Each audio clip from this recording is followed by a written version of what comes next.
Bom dia, boa tarde, boa noite. Seja bem-vindo ao Pode Opinar, sua mesa de prosa. Hoje, recebendo essa convidada maravilhosa, Isabela Conde, com a presença ilustre dos meus queridos colegas Pedro e João Sena. Estamos aqui hoje para conversar um pouco com Isabela, ouvir um pouco a sua história. E Dr. Pedro, que está super emocionado. Verdade. Inclusive, antes de começar aqui, atrasou um pouquinho para ir no banheiro de tanta emoção. Eu queria, mais uma vez, dizer que é muito gratificante estar aqui na presença de você, doutora Clarice, na presença de doutor João. E hoje, a gente tem uma pauta que é de extrema urgência, que precisa ser discutida, uma pauta que está no momento do legislativo, da sociedade, entender e escutar, principalmente, as pessoas que passaram por essa situação, que é uma situação difícil de violência doméstica, de violência de gênero. E eu garanto que hoje aqui essa conversa será sensacional. E João hoje veio com óculos. Eu vou copiar. Acho bom mesmo. Aí vai provar que você tem bom gosto. Então, bom dia, boa tarde, boa noite, meus queridos colegas. Um prazer estar aqui com você, Isabela, que viveu uma das situações mais difíceis, né, durante sua vida, tem 4 anos.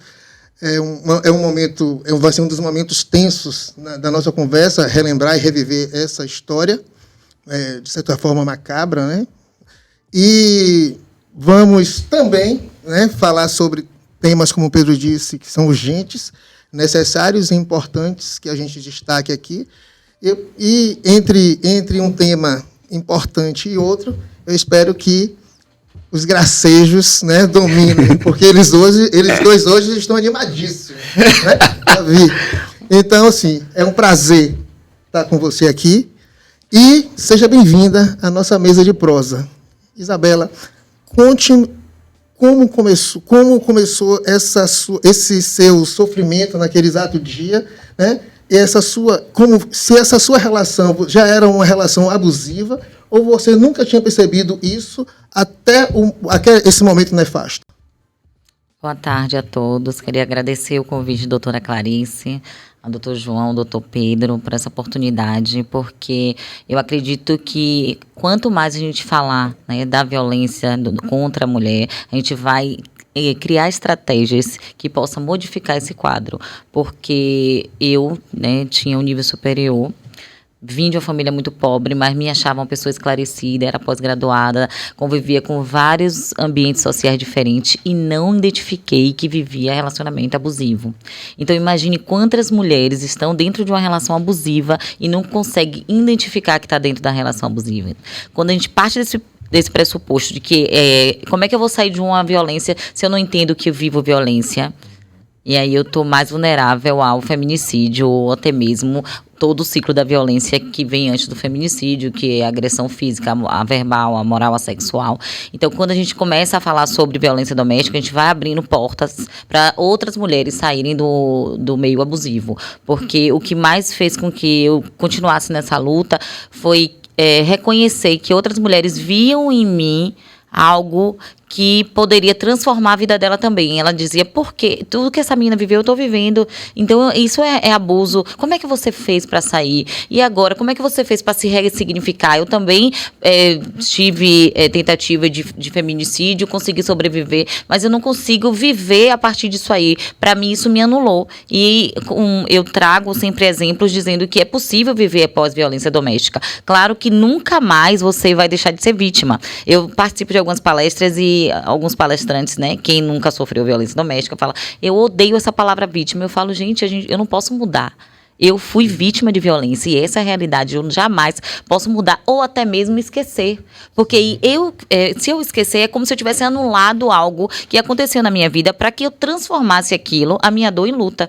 Então, o benefício que eu tenho em tendo uma estatística de que hoje eu consigo ajudar no mínimo 408 mulheres durante esse período de 2 anos, para mim é ressignificante do que simplesmente eu anular que vive violência, porque a sociedade pede isso, porque a sociedade discrimina a gente que sofre violência doméstica. Por algum motivo, ela mereceu o que você fez para poder ele te dar 68 facadas. Ela é aquela menina que tomou 68 facadas, aponta você nos lugares. Então, se você tiver medo, você realmente vai ficar se escondendo atrás da violência. E isso, para mim, foi algo que não, em momento nenhum, passou na minha cabeça. Apesar de enfrentar vários preconceitos, né? Eu enfrentei diversos. Sim, inclusive, eu, como mulher também, como profissional, eu percebo, né? Eu identifico que muitas mulheres, elas não buscam a justiça, digamos assim, né?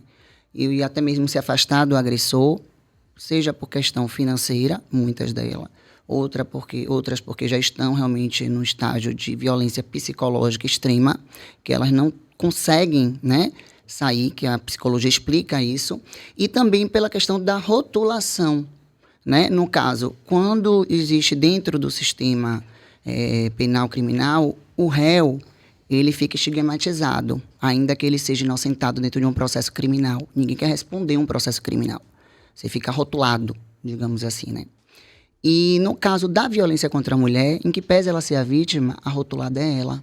A estigmatizada somos nós, não vou falar ela, somos nós, mulheres. Então, uma vez que a mulher ela se manifesta em falar que ela sofre violência doméstica, seja essa violência perpetrada pelo seu companheiro, seu marido, seu pai, seu irmão, até mesmo pela mãe, enfim, as pessoas não acolhem, né? O primeiro sinal é esse. Por quê? O que foi? O que é que você está fazendo? O que é que está acontecendo de errado? E a rotula. Então, muitas fogem de carregar esse peso, essa carga. E acham que é mais leve enfrentar a violência, aceitando a violência. Concordo com tudo que você está dizendo. Eu só acho que a gente poderia delimitar para ficar mais fácil para os nossos telespectadores, né? Na história de Isabela, o que foi que aconteceu exatamente, como foi que levou à prisão do indivíduo, os fatos que se sucederam, e que a gente possa, a partir daí, esse despertar dela, a partir daí, creio que tenha sido a partir daí, esse despertar dela para essa luta, né, contra a violência contra a mulher. Então, assim, então a gente pode delimitar Sim. no espaço e no tempo, e aí fica mais fácil para os nossos telespectadores entenderem como é que ela chegou aqui e como é que ela desenvolveu essa luta e como é que ela está nessa batalha, né? Mas todo o processo, partindo né? desse princípio, desse início, desse fato nefasto que aconteceu. Importante também, há 4 João, anos. já para passar a palavra para você, Isabela, que é entender quem é Isabela. Sim. Porque você trouxe um ponto interessante de falar que você tinha um conhecimento técnico, que você se formou, e às vezes a gente acaba criando um preconceito em achar que só as mulheres que não têm informação sofrem violência. E você já trouxe aqui que esse fato não é real. Então a gente queria conhecer um pouco mais sobre quem é Isabela, qual é a sua história. Justamente por isso que eu iniciei falando assim, porque é sempre as perguntas que a gente ouve, né? Mas como ela viveu 2 anos com ele e não identificou que estava vivendo abuso? Então, a violência psicológica, ela está muito além disso, né? Ela está ainda obscura, porque a gente não consegue identificar quais são os pontos e você tem uma dependência emocional muito grande, como a doutora Clarice falou, que é algo cientificamente comprovado, né? Existe uma transformação hormonal, onde a mulher cria dependência como se fosse comparado, inclusive, a usuários de drogas. E que ela acha que depende daquele agressor para estar bem, para se sentir acolhida. E como a doutora Clarice falou também, ela se sente mais acolhida diante dos agressores do que até mesmo com o sistema público que deveria acolhê-la, que a gente vai falar lá na frente. Então, eu não vou dar queixa, não. Eu prefiro ficar com ele, porque pelo menos ele paga as coisas dentro de casa. E se ele terminar comigo, quem vai arcar com isso? Não, Isabela, é meu filho. Uma montoeira de coisa que está por trás daquilo ali e que deixa a mulher realmente desestabilizada, sabe? Fruto de uma conjuntura que tem raízes em diversos Sim. pontos. Agora, deixa eu te perguntar, dentro dessa explicação que você trouxe da violência psicológica sobre você, né? Como o João falou, a curiosidade inicialmente sobre o seu fato. Você, quando você diz que teve 2 anos de relacionamento, é Felipe, né? O nome do... Fábio. Com o Fábio, 2 anos. E no momento em que aconteceu, foi em fevereiro de 2019. 19. Ele lhe pegou na saída do hospital, como de costume. Uhum. E eu quero lhe fazer uma pergunta pessoal, inclusive, por curiosidade. Eu nunca lhe fiz essa pergunta, mas vou lhe fazer agora. Quando você entrou no carro, são 2 perguntas. Quando você entrou no carro, você não sentiu algo estranho, não percebeu aquelas pessoas ali dentro, não era um movimento estranho? E também, durante a semana, meses antecedentes, né, anterior a esse dia, você não percebeu nada? Vocês viviam um momento felizes, um momento de crise? Tipo assim, não teve um sinal, nada que você hoje consiga enxergar, que talvez naquele momento não enxergou? Depois do... Completando, qual foi o estopim? É, O estopim para que ele decidisse Entendi. tomar essa decisão. Na verdade, eu quero entender se você percebeu. E João já veio com outro. É porque o tema hoje aqui é um tema denso, né? Vamos lá, vamos do início. A gente vai deixar a Isabela... Eu vou buscar, eu vou Sim, voltar pro início. se teve esses sinais que hoje você enxerga, até para alertar, né? A título de alertar outras mulheres que talvez não consigam hoje perceber esses sinais. E, João, o estopim para chegar a esse ponto. O objetivo dele, o porquê, assim, não que você seja culpada, pelo amor de Deus, né? Que é o que as pessoas, você fez. Não. Não, de jeito nenhum. O que você entende? Mas todo Pronto. criminoso vai inventar uma desculpa para Sim, poder os cometer o ato argumentos ilícito. dele, Exato. sim. Eu vivi um relacionamento, né, de 2 anos. Na verdade, eu fui casada por 15 anos. Saí dessa relação do meu casamento e já me envolvi, tipo, com 2 meses, já conheci o Fábio. E eu depositava a confiança que eu tinha no meu ex-marido em relação a vários outros aspectos da minha vida, não só o aspecto emocional, mas aspecto de confiança mesmo financeira, de não ficar escondendo o que eu tinha, o que eu deixava de ter, dos meus empregos, do meu dia a dia com a minha filha, com a minha família. Então, para mim, as pessoas que se aproximam de mim, eu tinha eu era muito aberta, né? E as pessoas hoje podem dizer, mas não deve ser assim, né? Eu também não posso querer modificar um jeito meu que é essência. Eu não sou assim com o Fábio ou com outra pessoa específica. Eu sou assim com todo mundo que convive comigo, com minhas amigas, com minha família. Então, assim, era a minha característica principal. E não foi diferente com o Fábio. Eu tratei ele super bem como eu gostaria de ser tratada. E ele vindo, né, que eu era uma pessoa dessa forma, ele começou a se aproximar mais de mim. E parecia, toda mulher, é o que eu digo, a gente tem uma ilusão machista, né, uma criação machista. A mulher quer ser bem tratada, a mulher acha que existe príncipes encantados. E eu hoje tenho outra visão, mas naquela época eu adorava a forma que ele me tratava, adorava a manipulação que ele fazia, não entendia o que era manipulação, eu não entendia o que era um narcisista, eu não entendia o que era um psicopata. Eu achava que ele era um homem perfeito e que estava ótimo para mim aquilo ali. Que estava sendo cuidada. Que estava sendo cuidada. Então, assim, eu já estava vivendo um abuso porque ele me manipulava ao ponto de eu, inclusive, não ter mais uma personalidade que eu tinha ativa, porque eu era mulher totalmente independente financeiramente, eu saía com minhas amigas sozinha, mesmo tendo uma relação anterior de 15 anos, eu tinha um dia que eu dizia, eu quero sair com minhas amigas, eu saía. Já com o Fábio, eu não fazia isso, porque ele dizia, não, Bela, mas você tem namorado, suas amigas saem sozinha, porque elas são solteiras, e por isso que ela não leva o namorado. E eu ficava ele me manipulava de um jeito que eu começava a pensar, será que ele tá certo ou eu que tô errada? Entende? E ele não falava de forma agressiva, brigando, xingando, batendo, não, era aquela forma assim de cuidado, sabe? Que ele estava fazendo porque ele não queria que eu estacionasse de noite na rua sozinha, porque ele ia almoçar comigo no trabalho, nos intervalos, para poder eu não ficar indo almoçar sem companhia, porque na verdade ele nem sabia que como eu trabalho em terapia intensiva, em UTI, um dia que eu falei, eu fui almoçar lá fora, hoje a comida estava horrível, ele, você não come dentro do hospital? Eu falei, não, mas tem dias que eu saio como do lado de fora. Ele passou aí no horário do almoço pra gente ir almoçar do lado. Quando você for almoçar lá fora, você me avisa, porque eu sempre tô por perto ali, eu posso ir com você.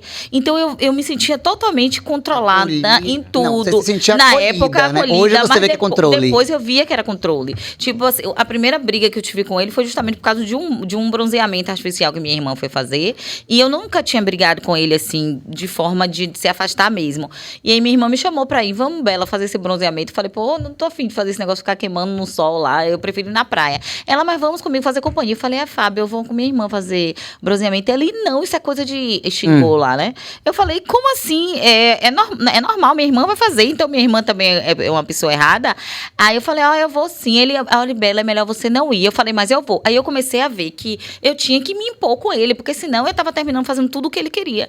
E aí eu fui com minha irmã. Esse homem ficou 3 dias sem falar comigo, eu também não dei importância. Quando ele viu que eu não ia ligar, que eu falei, vou deixar ele falar até 1 ano, se ele quiser ficar sem falar, o problema dele. Aí ele passou a me ligar. Aí ele me ligou, como se nada tivesse acontecendo. E aí eu falei, Jesus, ele é estranho.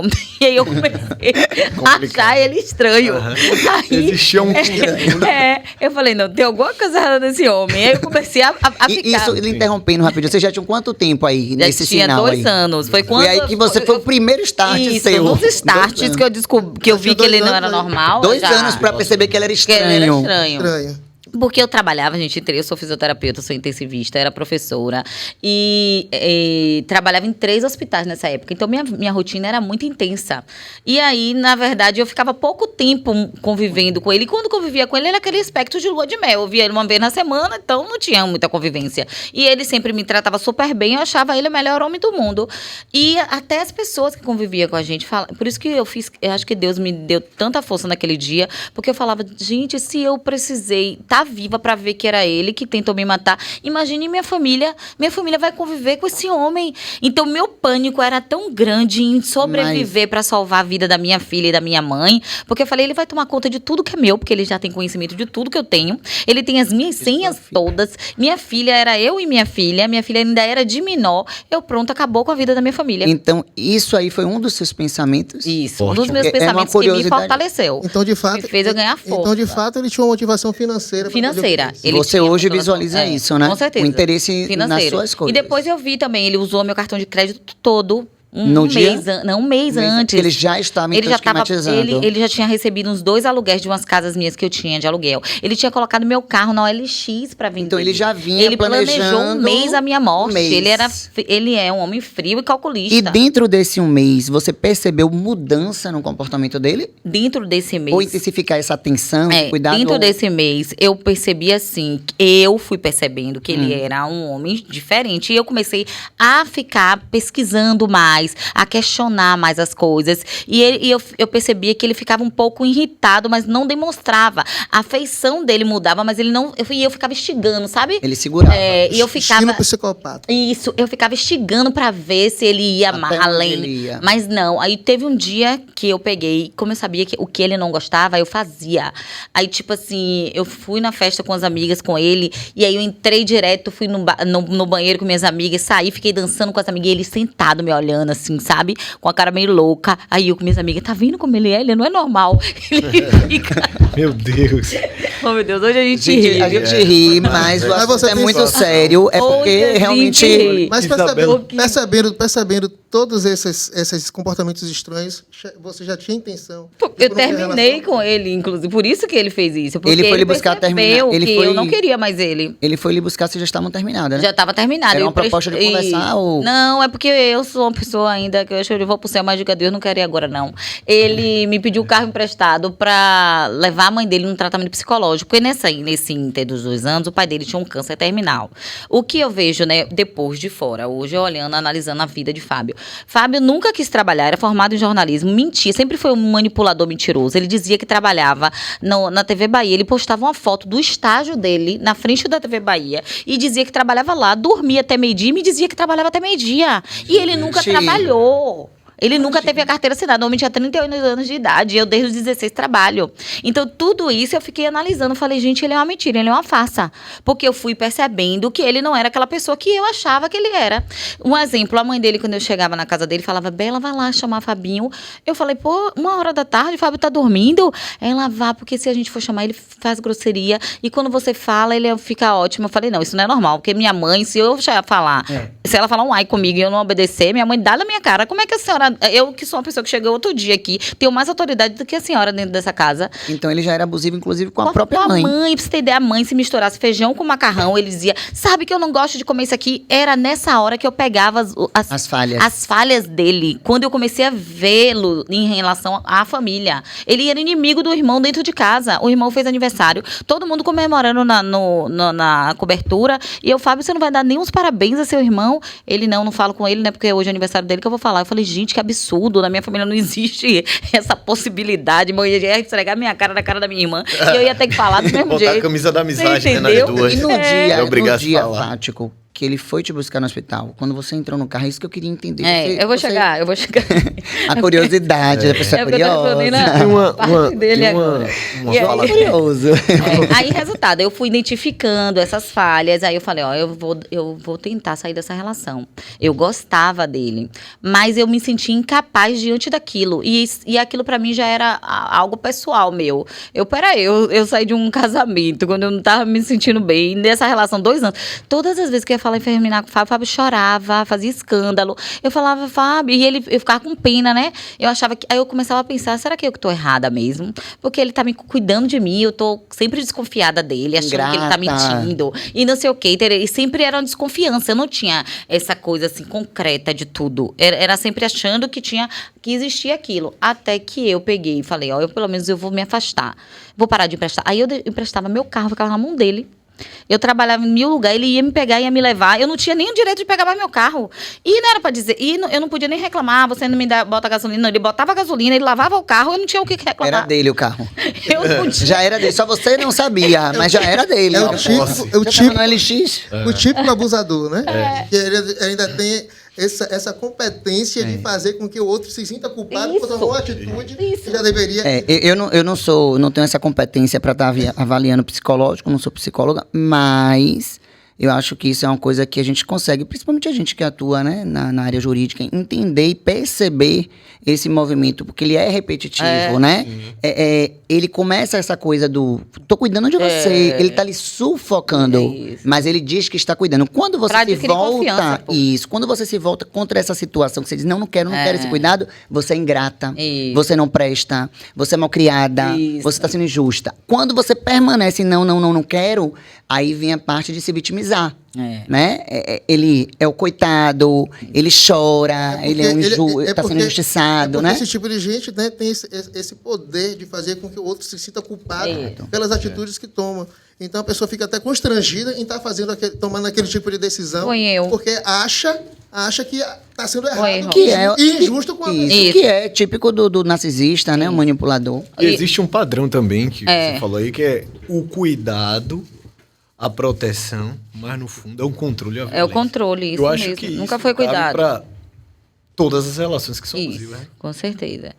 E aí esse pai dele tinha esse câncer terminal. Eu percebi, né, que ele cuidava do pai, mas por trás desse cuidado, ele que ficava com o cartão do pai do dinheiro, né, da Tinha sempre um aposentadoria. interesse. O carro do pai, ele que tinha vendido e tinha torado o dinheiro todo. As armas, o pai era um policial aposentado. As armas do pai também, ele já estava vendendo e ficando com dinheiro. A mãe falava, e o dinheiro de não sei o quê? Ele, mas eu paguei isso, isso e isso. Tipo, sumia. E os irmãos vendo aquilo, e já conhecendo ele mais do que eu, começavam a brigar com ele por conta de dinheiro. E aí eu comecei a ver que realmente ele controlava tudo. Porque tinha uma avó acamada em casa, que recebia também um benefício, era ele que ficava com dinheiro. A mãe recebia o benefício, era ele que ficava com dinheiro. E o pai, como ele era o mais inteligente de todos os filhos, porque os outros dois eram semi-analfabeto, ele era muito inteligente, ele pagava as contas, tudo, fazia o mercado, então era como se a família dependesse dele. Para fazer um currículo, era ele que tinha que fazer.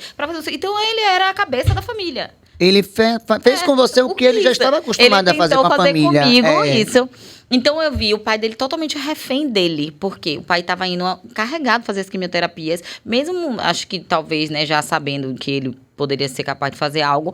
E o pai, ele ficava o tempo todo tentando construir mais coisas para deixar, porque ele tinha medo de morrer e aquela família se desestruturar. E eu ficava sem entender. Eu falei, mas o senhor já tem sua aposentadoria, a sua mulher trabalha, você mora em casa própria, pra que essa agonia? O senhor tá em fase terminal de sua vida. E eu tentando, como eu sou profissional de saúde, entender aquilo. Depois que o pai morreu, eu entendi tudo. O pai já sabia o perfil deles ali. Aí a guerra começou dentro da casa deles. Eles começaram a brigar entre eles, o dinheiro desapareceu, o Fábio conseguiu pegar um empréstimo, mesmo com o pai morto, não sei como ele conseguiu isso. A aposentadoria do pai vinha reduzida à metade. Pra você ter ideia, quando o Fábio foi preso, na carteirinha da polícia do pai tinha a foto da cabeça de Fábio Fábio. Só um minuto, só um minuto. Que ele Isabela. colou. Que ele colou. Só um minuto, Isabela. Esse negócio de conseguir empréstimo no banco, só as pessoas decentes não conseguem. Pois. Tudo quanto é bandido consegue. Verdade. Eu vou atrás de um empréstimo. Eu E não sei vou que ele conseguir, porque eu sou muito decente. Ele armou. Sou muito honesto. Não, Eu você sou. não. Eu sei que quando eu vi aquela confusão naquela casa, eu falei, gente, olha, eu já fiz minha missão aqui, esse negócio não tá dando certo, não. Vou sair dessa relação. E aí foi quando eu passei a não emprestar mais meu carro pra ele, a dizer que eu não tava querendo ir na casa dele, porque eu tinha outras coisas pra fazer. E ele percebeu o meu comportamento. Eu fui me afastando aos poucos, porque eu senti dificuldade de me afastar de vez por conta de que eu gostava e que eu via ele sofrendo. Ficava e com aí eu ficava pena. com pena. E aí eu fui me afastando. Esse afastar aos poucos, ele percebeu isso. E ele foi manipulando, ele foi, como é que eu posso dizer? Criando já estratégias Se preparando. para Ele se foi articulando, né? Porque ele preparar viu para que ia me matar. perder. Isso. Ele viu, ele pensou, já perdi. Já perdi, agora Mas vou ter, agora o que é que eu então vou vou ter que chegar lucrar ao com finalmente. isso? E, tipo, o que é que eu posso lucrar aqui? Porque eu já, pelo que eu entendi, até pela fala dele mesmo, eu namorei com você 2 anos e agora você quer terminar comigo? Eu não sou otário, não. No dia que ele tentava os outros caras me matando dentro do carro. Aí ele falou isso gente, pra era você? como se ele foi. Falei, como é que pode eu falei, ele acha então que ele se manipulou esses 2 anos, foi um sacrifício muito grande ele se manter. Nesse momento, era um momento que eles já tinham se manifestado ou vocês estavam discutindo, batendo Não chegou a boca? discutir, não chegou. Deixa eu só organizar aqui, Eu vou porque a gente voltar tá realmente numa É. mesa de prosa, então tá aquela coisa que volta. Não, deixa eu voltar depois. Quando ele lhe pega, né? Eu tô falando aqui com base no que a gente viu nos jornais e tal. Noticiário. Quando ele lhe pega na porta do trabalho, era com seu carro que tava na mão dele emprestado. E aí ele vai pra te levar pra casa com esses 2 homens dentro. Aí E eles te apresentam. Eles te apresentam aí desse- vem, eu vou chegar lá. Certo. Aí, por que eu emprestei o carro? Porque vão surgir essas perguntas. Se eu falo, porque Ah. eu já tô acostumada a dar palestra e as pessoas fazem a mesma pergunta e aqui elas não vão ter como É me porque é perguntar. aquela história, né? Por quê? A culpa é sua. Então, Aí mas eu aqui ninguém vai botar você emprestava, nesse lugar, mas não. eles vão ouvir, Jamais. eles vão ficar, É. por quê? Por quê? Então vocês aí que gostam do porquê, tomam o porquê, fala o porquê. Aí eu emprestava esse bendito desse carro pra ele sempre, pra ele levar o pai pra uma terapia, pra ele ficar com o carro na mão, porque eu não precisava do carro, eu fico 12 horas de plantão, às vezes ficava 48 horas saindo de um hospital e pro outro, então eu não ficava com o carro, e ele ficava com o carro todos os dias. E aí, quando eu passei a não querer mais e a tentar me afastar, a primeira coisa que eu fui fazendo é parar de deixar o carro na mão dele, pra ele ir entendendo que eu falava, não, eu vou sozinha. Até pra poder eu ir me reconhecendo de novo. E aí eu via a dificuldade que ele falava, né? Ele falava, mas Bela, seu carro vai ficar na rua e flanelinha e não sei o quê. Sempre ele botava um desculpa. Eu não, eu quero, deixa flanelinha. Tipo assim, eu falei, pelo amor de Deus, deixa. Só não Minha quero você. independência. É. Aí, resultado, ele foi vendo que eu fui realmente me afastando. E ele planejou essa mão, foi isso mesmo, planejou. E aí, quando chegou nesse dia, para se aproximar de mim, a mãe dele ficou deprimidíssima com a morte do pai e diante da situação que estavam vivendo dentro do ambiente doméstico. Aí eu falei, sua mãe precisa de um tratamento psicológico, Fábio. E aí, uma semana antes, eu falei para ele, Fábio, eu não quero mais namorar com você, já tinha tentado me afastando, eu falei, não quero mais, quero ficar sozinha. Aí ele, por quê? Eu falei, porque eu não quero, vamos dar um tempo. Mas ele já tinha percebido que eu queria terminar há muito tempo. E aí, resultado, ele tá bom, tudo bem. E pra se aproximar de mim, ele usou a mãe.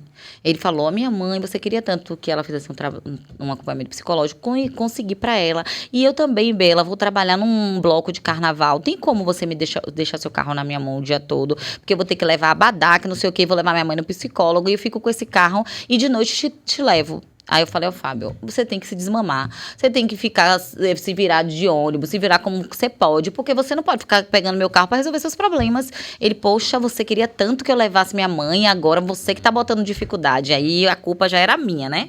Aí eu, tá bom, tá, vou emprestar esse carro. Aí fui, peguei como era de costume. As pessoas, peguei porque ele tava no carro dirigindo, porque era assim sempre. Eu ia na casa dele, pegava ele de manhã, você vê como ele era narcisista, psicopata. Ele acordava cedo, ele odiava Pegar o acordar carro. cedo, mas pra pegar o carro, Acordar. 6 horas da manhã, ele acordava, porque se ele demorasse 6h01, eu tava já brigando e dizendo, vou embora. Então ele já sabia que eu era cri-cri. Ele, 6 horas da manhã, tava lá embaixo, ó, esperando eu chegar pra poder ele trocar, que eu nem esperava ele subir, ele já tava embaixo na Pronto, rua. né? pronto, pra você ter ideia de como ele era. Depois, analisando, eu falei, gente, é absurdo isso. Como as pessoas podem ser assim?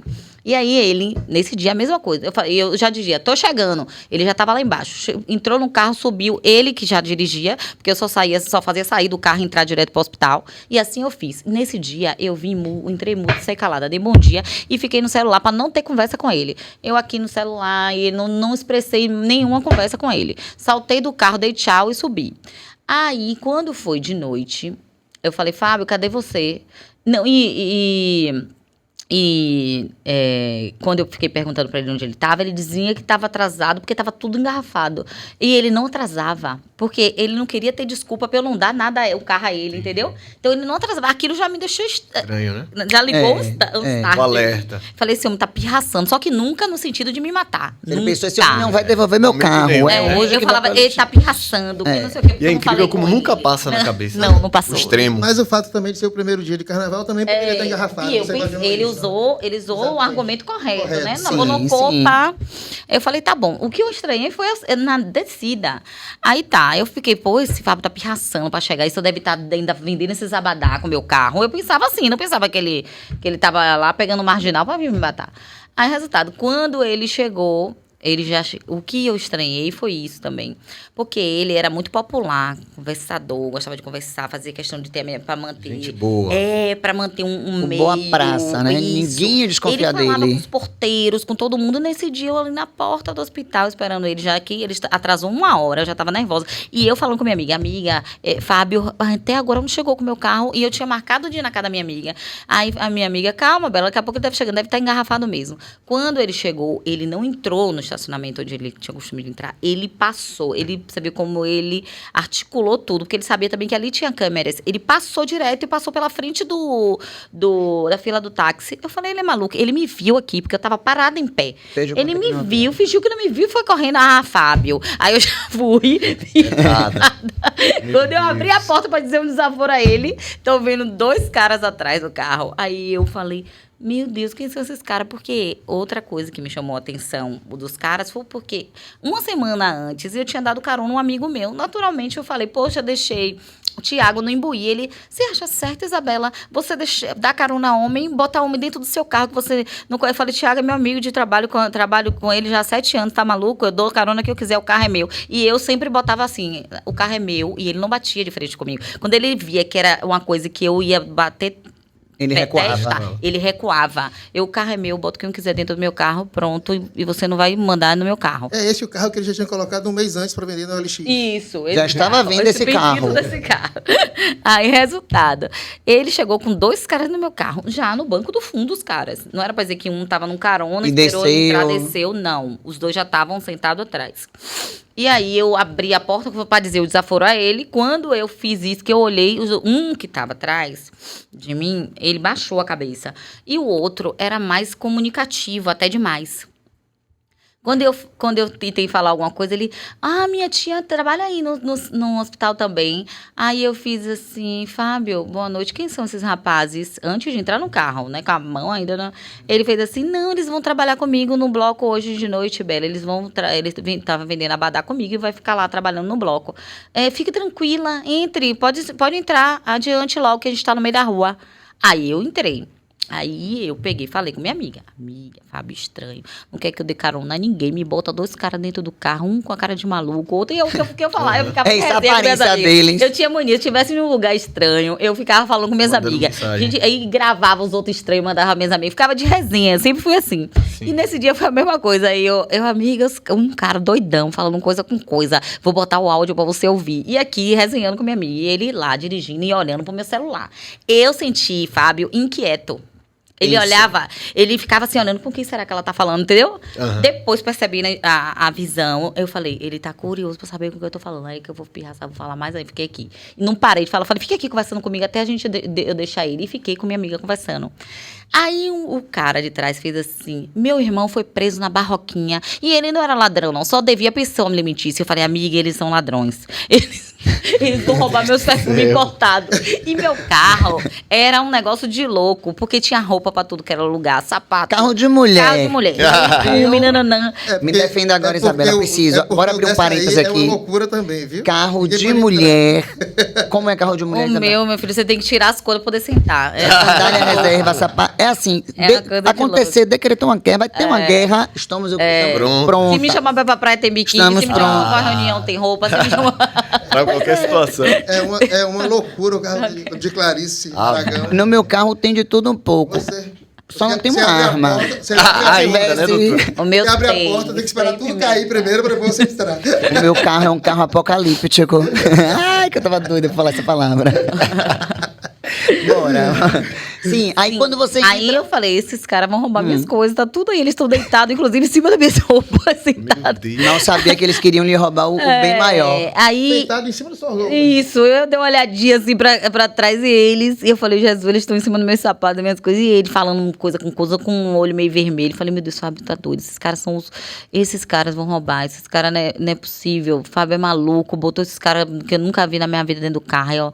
Aí falando pra minha amiga. Eu falei, amiga, pelo amor de Deus, deixar esses homens pra poder a gente conversar mais. Aí, resultado, eu nunca desconfiando do Fábio. Mas você pegou em que lugar exatamente? Qual foi? Na porta do hospital. Do hospital. Onde eu trabalho, Ah, só Santa Isabel. Aí, quando chegou na Bonocô, aí eu lembrei, ele disse que a Bonocô estava engarrafada. Quando desceu para pegar a Bonocô toda livre, porque Deus foi bom comigo, ele me dava os sinais, os starts, sabe? Eu fiquei muito... Minha saúde emocional parece que ficou muito maior do que tudo. E eu lembro de todos os detalhes. Eu lembro que eu olhei para o lado contralateral para ver se estava engarrafado. Até porque eu queria brigar com ele por conta do atraso. Você queria saber. Eu queria saber e Verdade. queria dizer por que você atrasou uma hora, me deixou em pé aqui, esperando uma hora. E aí eu falei, Fábio, você não estava tudo engarrafado, o negócio tudo livre lá de lá. Aí ele fez assim, tava, agora que não tá. Eu falei, não tem nem 2 minutos, você me pegou. Aí ele fez assim, eu falei, beleza, você vai achar meu carro de novo emprestado. Aí ele pegou, ficou calado, eu continuei. Quando chegou na Bonocô, ele parou o carro. Aí eu falei, bem assim. E outra coisa, não tem ali o campo da Bonocô, onde tem o metrô? Tem um campozinho, uma rua meio deserta, assim, de barro, que sobe e dá na... Sim, em Ele Brotas, olhou né? pra essa rua da Embrotas, e eles moravam ali em Brotas, na Polêmica. Na Polêmica não, no Alto Saldanha. Ele olhou pra essa rua e olhou pro retrovisor, para os dois de trás. Ele olhou e ficou assim, olhando. Aí eu falei, oxi, peraí, parou o carro aqui, por quê? Aí ele fez assim, não, a gente vai esperar um cara trazer o dinheiro. Aí o de trás, me dê seu celular e Fábio, pra ligar pra ele. Aí ele pegou, eu não sei se tinha uma terceira pessoa com a arma de fogo. Porque eles entregaram o nome de uma pessoa que foi presa, inclusive, ficou 5 meses preso, mas não teve prova suficiente, ele foi solto. Porque eu não reconheci o terceiro elemento. O nome, eles entregaram, você diz, lá na audiência, Na no processo? é. Ou nesse dia que você Não, ouviu? Mas esse terceiro elemento entrou no carro? Não Não. entrou. Porque eu fui retada. Porque eu fiz assim, não vou esperar ninguém aqui não. Salta os 3 no meu carro. Fique aqui esperando, porque eu já esperei você 1 hora e eu não vou esperar mais. Acabou. Aí ele tá vendo como ela teria coragem de deixar a gente no meio da rua. E ele nunca tinha falado isso comigo. Nunca tinha dito que eu era ruim ou que não era. Aí eu, mas Fábio, eu não tô nem namorando com você mais. Te empresto o meu carro, você passa o dia todo, me traz 1 hora de relógio, ainda acha que tem que ficar na rua pra 7 passar e multar meu carro do nada que parar nesse mês de Bonocô. Não vai não. Ou vocês saltam aqui, ou vocês só tem 2 opções. Ou vocês vão saltar, ou então eu vou deixar vocês em casa. Aí, minha filha, aí o de trás se irritou com isso. Que foi a minha salvação também, né? Porque se ele esperasse uma terceira pessoa e tivesse uma arma de fogo, eu não estaria aqui pra contar. Eles alegaram isso, que tinha essa terceira pessoa? Não, eu acho E que essa você sabe que... terceira surgiu como? Esse terceiro? Foi o que ele falou na hora, que tava esperando uma pessoa. E ele ligou pra pessoa, chamou, eu via chamando. Fazer um pagamento, ele inventou. Entendeu? Eu acho, porque como era perto da casa deles, eu fiquei apressando ele, ligando copiosamente. Então, assim, ele tinha que me buscar. Ele não podia mais esperar. Ou a pessoa deu pra trás e não foi, Ou realmente estava atrasado? ou então realmente estava atrasada, né? E minha intuição com isso não falha até hoje. Eu digo, meu Deus, com certeza tinha, porque não é Poderia ter possível. sido pior. Poderia ter sido Mas pior. você disse que o pai dele era PM, Policial, policial aposentado. E tinha arma em casa. Tinha arma em casa. O que é que você acha que... Não, mas nessa época a arma ele já tinha vendido. tá. Nessa época tinha vendido. O pai morreu, eles venderam tudo que o pai tinha. Só não vendeu os ossos porque ainda não estava na época de tirar. Ai, vamos cortar. Aí, nesse momento, você dá pressa e ele segue. Aí você disse que um deles se irritou atrás e se estressou porque você botou pressa para eles irem embora. Sim, aí foi isso. Aí ele, quando ele se irritou, porque quando ele falou isso assim, tá vendo como ela teria coragem de deixar a gente no meio da rua. Ele já me botou num lugar de pessoa ruim. Aí eu fui e me defendi. Falei, não sou ruim porque eu te prestei o carro, não estou namorando com você. Você ficou o dia todo com o meu carro e agora me pega atrasada 1 hora de relógio e ainda acha que eu tenho que ficar no meio da rua esperando não sei quem que eu não conheço pra entrar dentro do carro pra você mora aqui em cima. Eu não tô entendendo esse contexto. Não fazia lógica o que ele tava falando. Só se fosse muito idiota. Mas eu não maldei no sentido de me fazer mal. Eu achei ele folgado mesmo. Sim. Ele é sem noção. Aham. Eu pensando comigo. Aí eu falei, aí isso me irritou. Eu falei, não quero esperar. Ou vocês ficam aqui ou vocês seguem. Aí o de trás, quando ouviu ele falando que eu ia deixar eles na rua, ele fez assim, não, Fábio Peixe, vamos pro Alto do Saldanha. Foi a última frase que eu ouvi.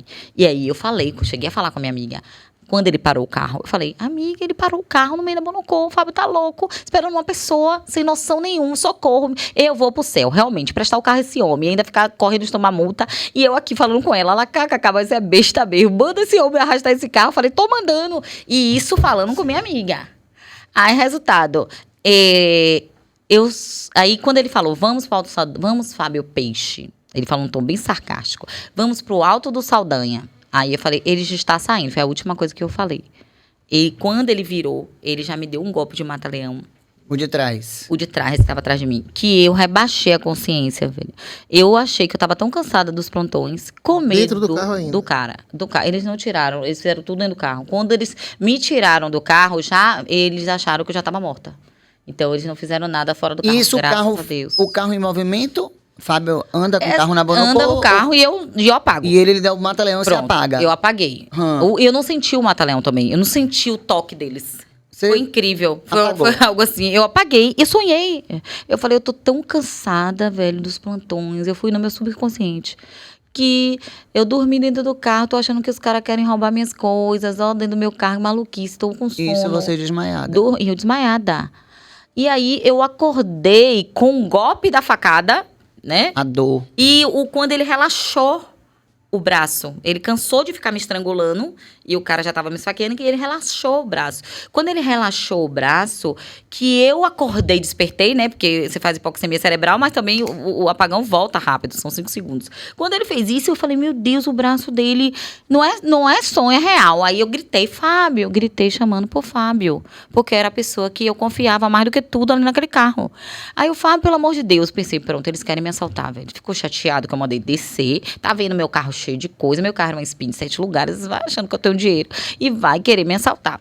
Aí o cara foi e me travou de novo no mata-leão. Só que nesse que ele me travou no mata-leão, eu já não apagava mais. Eu via tudo escurecer. E aí eu lutei, comecei a reagir. Você, e aí eu você ainda empurrando- faz judô? É. Você ainda faz judô? Eu parei por causa da deficiência que eu fiquei com deficiência visual, né? E aí eu tive essa lesão de córnea, eu perdi 95% da minha visão, então eu não podia ter atrito na visão. Agora que o médico me liberou de novo voltar, mesmo com a deficiência, ele liberou voltar com cuidados, né? Eu não vou poder competir essas coisas, Mas né? na época você Mas fazia. na época eu fazia. Você chegou a que faixa? Eu tava na branca, eu entrei na brincadeira, porque tudo que eu gosto de novidade, né? Tudo que tinha novo no condomínio eu queria fazer. E aí eu fui fazendo no objetivo de entretenimento com as minhas amigas, tá? E me salvou, foi uma das coisas que salvou minha vida, né? Aí isso eu sabendo judô e jiu-jitsu, a noção básica, e tipo, 15 dias antes eu tinha dado aula de mata-leão. Mas a mente da gente é tão condicionada ao machismo, é o que serve de alerta, que você nem pensa em você inicialmente. Você acha que você é o príncipe encantado que tem que te salvar. Você não tem noção pedia do que é socorro. isso. Eu só pedia socorro pra ele. Eu, quando tinha um pouco de fôlego, eu gritava, Fábio, pelo amor de Deus, me ajude. Só que eu não via o Fábio, porque quando ele me enforcou, ele virou meu pescoço pro lado da janela. E eu comecei a ter pensamentos assim, por que ele não me ajuda? Por que ele não me ajuda? E eu tentando, chamar por ele e ganhar ar. E aí, quando eu lembrei, eu falei, ele não tá me ajudando. Será que ele morreu primeiro do que eu? E agora os caras tá tentando me matar. Eu sei sair desse golpe. Foi daí que eu fui pensar. Eu pensei mesmo. Falei, eu dei essa aula há pouco tempo. Peraí, Isabela, como é que você pode fazer para sair daqui? E aí que eu usei um pouco das estratégias de conhecimento que eu tinha do Jiu-Jitsu. E aí eu peguei, levantei, eu parei de ficar me sacudindo tanto, levantei o braço dele um pouco, ganhei uma folga, coloquei a minha mão por dentro, a outra mão, e já travei o braço dele aqui. E aí virei meu quadril, virei uma bolinha, porque a salvação também, que eu tava no banco da frente, né? O banco me ajudou, porque eu comecei a criar uma defesa toda desse lado. Eu comecei a ter uma defesa desse lado. E o lado de cá, eu usava minhas duas mãos para proteger minha jugular e minha carótida. Porque eu sou intensivista, eu sabia. Se ele pegar minha jugular aqui, eu morro logo. E não vou nem entender porque tô morrendo. E aí, quando eu virei, para minha surpresa, que eu fiz esse movimento de proteção, que virei, Fábio estava dirigindo. Ele não parou o carro para o corrido. Porque eles acharam que eu era uma presa fácil. Eram 2 contra 1. 3 contra 1. 3 contra 1. E aí, resultado. Ele estava dirigindo como se nada tivesse acontecendo. Foi aí que você viu, você entendeu que realmente Aí, estava não, acontecendo. ainda não. Não? Escute, que primeiro que a mente da gente pensa. Eu pensei, é sequestro, ele tá sendo ameaçado, por isso que ele tá deixando isso acontecer comigo. Você tem ideia de como Era a uma última mulher opção, tá achava que ele doente achava que ele era uma psicologicamente. vítima daquela Ele era uma situação. vítima. A gente tá doente, é o que a sociedade não entende. A gente tá doente, Uma dominada dependência muito pelo narcisista. Você não tem Gente, você já noção. tinha tomado Eu tive várias que facadas. ouvir dele. Você vai morrer porque você não gosta de mim e quer terminar comigo. Aí nessa hora foi que a sua ficha Só caiu. nessa hora. Ah, tá. Porque se não tivesse caído agora aí também. Só nessa hora. Aí eu peguei e vê o falei. controle emocional que é muito forte. Muito forte. É incrivelmente forte. E aí eu fiquei, né? Fábio, faz alguma coisa, me ajude. Eu tentando lutar com os caras, tá? Me ajude, faça alguma coisa para esse carro, joga esse carro no outro carro. Eu tentando dar estratégias Você de falando. ideias para ele. E ele calado. E ele dirigia, olhava pro retrovisor, olhava pro outro lado. Mas aí eu percebi uma frieza no olhar dele, uma calma. Eu falei, gente, não é normal isso não. Peraí. Aí eu falei, Fábio, por que você tá deixando eles fazer isso comigo? Meu Deus, Fábio, eu botei você dentro da minha casa. Comecei a desconfiar, né? Aí eu falei, botei você dentro da minha casa. Você tá sendo pressionado, é sequestro, é não sei o que. Aí eu ficava falando um monte de coisa. Aí ele quieto. Quando eu falei da família dele, aí eu falei, Fábio, onde seu pai estiver, ele não vai ficar feliz com isso não, porque eu ajudei. Eu carregava o pai dele pra fazer as quimioterapias. Eu deixava meu carro na sua mão. Meu Deus, quem é você? Você é um monstro. É você mesmo que tá fazendo isso. Aí ele fez assim, você vai morrer porque meu pai, Deus sabe de tudo que eu tô fazendo e meu pai também. Porque você vai morrer porque você não gosta de mim. Eu não sou otário pra ficar 2 anos namorando com a pessoa e agora ela dizer que não quer mais namorar comigo. Meu Deus, você é doente. Aí eu comecei a falar, Fábio, isso não é normal, Fábio. Nesse momento em que você tinha esse diálogo, os outros 2, eles Não estavam... parava, filho. Eu um porco sendo abatido. Você encolhida. Não, eu dialogando, mas eu me defendendo, botando minhas 2 mãos aqui. Quando ele vinha de novo pra me enforcar, eu já tirava a mão dele, eu virei um siri na lata. Você tem ideia? Tinha sangue do teto até o último banco do carro, porque eu fiquei totalmente lutando com eles 2 ali, da forma que eu pude. Discutindo e tentando entender. Isso. Eu tive muita lesão na face, no rosto, porque eu ficava olhando o gesto de Fábio. Eu não fiquei, porque se eu pegasse realmente, baixasse minha cabeça toda, protegesse, não, eu queria ver as reações dele. Acho que é por isso que eu fiquei cega desse olho, porque o de cá, ele atingiu até. Mas, assim, a lesão, quase eu perco também a outra visão, porque o banco do carro me protegia muito desse lado. Mas aqui eu ficava, não podia tirar a mão do meu pescoço, então o que sobrava era o crânio e o dorso pra eles esfaquearem, entendeu? Quer dizer que mesmo você tendo esse diálogo com ele, falando essas coisas, os outros 2... Não paravam. Os outros 2, parecia que eu era um porco ali, ó, a ser abatido. Eles não paravam, não. Quando eles viam que eu demorei a morrer, foram 40 minutos de agressão. E até eu ficava, meu Muito Deus, tempo. que horas eu vou morrer, Senhor? Eu não vou morrer agora, não, é? Eu falava, peraí, que horas eu vou morrer? Eu ficava pensando, como Você já esperava é que a morte. Não, eu já você tava esperava. na cabeça de que... Em algum Vai momento eu ia chegar. cansar e ia morrer. E Claro. poderia morrer a qualquer momento, porque eles não eram pacíficos, eles eram muito agressivos, de todas as formas. Mas os 2 estavam com faca? Eles Não, faqueando? um tava com faca e o outro tentava Segurando, me segurar. entendi, Entendeu? entendi. Porque eu tentei também pular do carro. E aí, no que eu abri a porta, só que eu só tinha essa defesa aqui, porque a faca era algo indiscutível, né? Se eu tirasse aqui, ele só queria meu pescoço. Ele passasse no pescoço. Ele só queria pegar meu pescoço. E aí, resultado, eu falei, meu Deus, eu vou tentar me jogar, mas preciso abrir a porta, eu vou precisar tirar uma mão. Sim. E aí eu tirei uma mão. Quando eu tirei a guarda, eles conseguiram, né? Eles deram uma facada aqui que ficou vista a minha cataraqueia. E aí, no que eu fiz isso, eu não tive... Fábio se irritou. Poxa, velho, uma mulher só e vocês dois não conseguem dar conta? Uma mulher só, mas com força de 1 milhão. Deus do céu, esse homem é um bicho. Aí eu falei, vou me jogar, por mim eu vou morrer mesmo, que eu morra, a minha família pelo menos encontre meu corpo, minha amiga já sabe que eu tava com ele, vão investigar e vão ver que é ele. E aí eu não quis nem saber, fui pra me jogar. Quando eu fui pra me jogar, eles tentaram me puxar de novo, porque eu já tava fraca. E aí, resultado, eu falei, meu Deus, eu não tô conseguindo, eu não vou conseguir me jogar, porque eu não tô com força suficiente, eles estão me esticando. O que eu posso fazer? Eu pensei, eu vou fazer de novo, porque quando eu fiz isso, a luz interna do meu carro acendeu e demorou de apagar. E eu percebi que ele estava dirigindo em trânsito, dirigindo lentamente, mas que tinha fluxo. E o carro estava ensanguentadíssimo. Eu falei, alguém vai ver, né? Esse movimento. Eu vou fazer de novo, ao menos para poder esse negócio dessa lâmpada acender. E aí eu fui lá, rapidamente, abri e fechei. Fábio percebeu, rapaz. Você viu como ele estava frio. Ele percebeu que eu fiz por isso. Ele foi lá, meteu a mão na lâmpada e desligou. Falei, ferrou, velho. Não tenho mais o que fazer aqui dentro. Aí eu falei, eu vou fingir que morri, porque eu já tenho um tempão apanhando. Aí eles vieram pegaram uma blusa minha e queriam me estrangular com a blusa. Quando eu vi a blusa passando, eu falei, meu Deus, se eles pegaram meu pescoço com essa blusa aqui, já foi. Aí eu falei, ai, Fábio, eu não tô aguentando mais não, eu tô morrendo, realmente eu tô morrendo, não tô aguentando. E não sei, comecei a falar baixo, a parar de falar, de perguntar as coisas. E aí eu ofereci dinheiro pros caras. Eu falei, vocês estão fazendo isso por dinheiro? Eu tenho dinheiro, eu vendo esse carro, eu dou tudo a vocês, mas me deixa eu criar minha filha. E vocês não me conhecem, né? Aí eu tenho tudo dela, tenho a senha dos cartões dela, tenho tudo, tenho o doute desse carro, assim mesmo. Eu tenho tudo. Eu falei, o doute estava assinado, Isabela? Você chegou a assinar esse doute para ele em algum momento? Não estava assinado não, mas estava na casa dele realmente. Aí. Não, é só para título de curiosidade, no sentido até que ponto ela se deu tanto, né? Aí, resultado, minha filha, ele falou isso, e quando ele falou isso, eu falei, meu Deus, não tem jeito não, eu vou fingir que eu vou morrer, porque pelo menos ele joga meu corpo em qualquer lugar, e eu tento pelo menos falar o nome dele, e assim, eu já estava muito debilitada mesmo, muito fraca, eu já não aguentava nem lutar muito com eles mais, sangue, né? Perdi muito sangue. Aí, resultado, eu fiquei falando baixinho, virei pro lado, falei, Fábio tá muito inteligente aqui, se eu fiz isso com a luz e ele viu, se eu respirar, ele vai perceber que eu tô viva. Eu vou virar pro lado de cá. E fui virando, né? E aí foi quando eles pegou outras regiões que eu larguei a guarda total e fingi que tinha feito a apneia e apaguei. Aí eles deram mais facada ainda? Deram algumas facadas, mas não foram tantas não, porque ou foi superficial que eu não morri, né?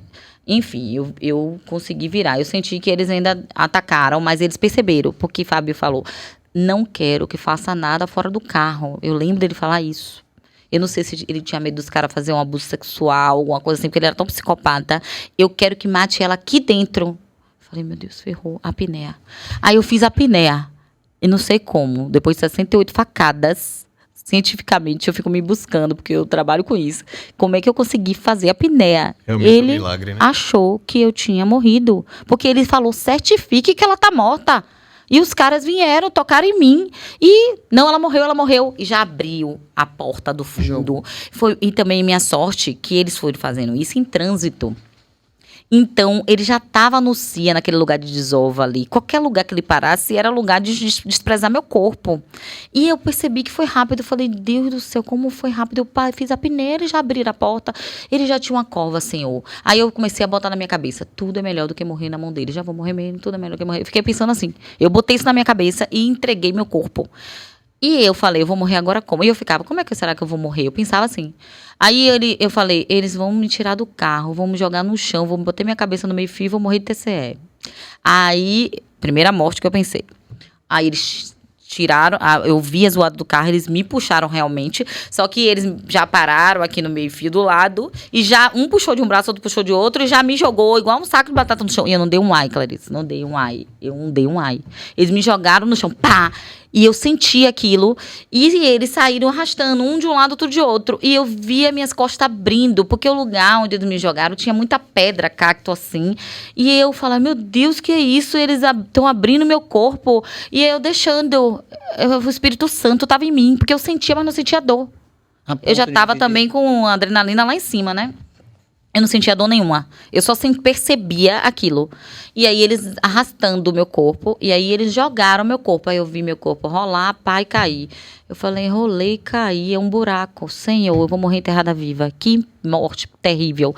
E aí eu comecei a orar. Eu só orava por dentro. Eu falei, tudo é melhor do que tá na mão deles. Tudo é mais suportável do que tá na mão. Eu já ficava assim. E eu orando. E eles não voltaram. Eu falei, gente, eles não voltaram. Já tem um tempo aqui que eu tô quieta, rezando. E eles não voltaram. Então não é uma cova. Já desistiram, já desprezaram meu corpo.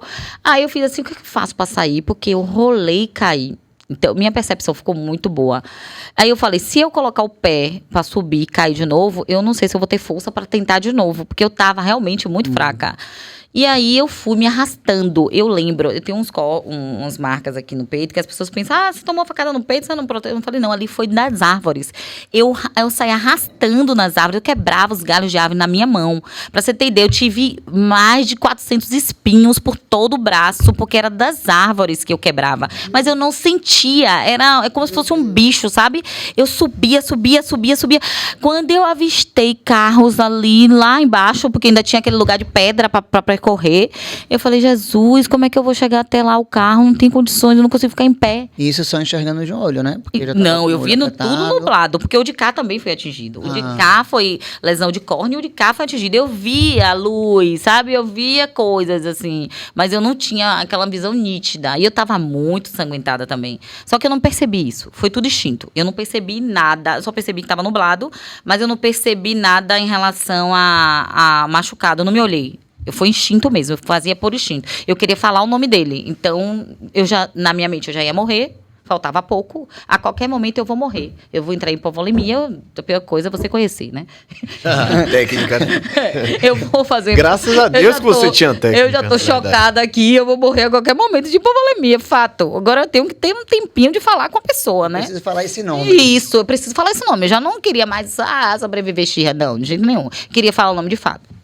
E aí, eu tentei ficar em pé, porque chegou o momento que eu fui me arrastando, né? E tinha um guarda-reio, assim, aquele negocinho que fica... Ó, meu Deus, como é que eu faço? Era como se fosse um muro de 100 metros. Eu falei, eu tenho que ficar em pé para passar por isso aqui primeiro, né? A minha missão agora é ficar em pé.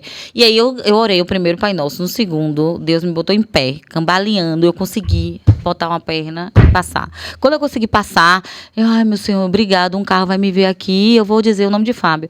Quem disse, ninguém parava. Todo mundo assustado com a imagem, né? E que nem eu tinha me visto, e você né? não percebia, né? Aí ninguém para, e eu falei, não era aquela coisa de filme, de eu levantar o braço, pedir ajuda, não tinha isso. Porque eu não tinha força para levantar o braço. Eu tentava levantar o braço, não ia.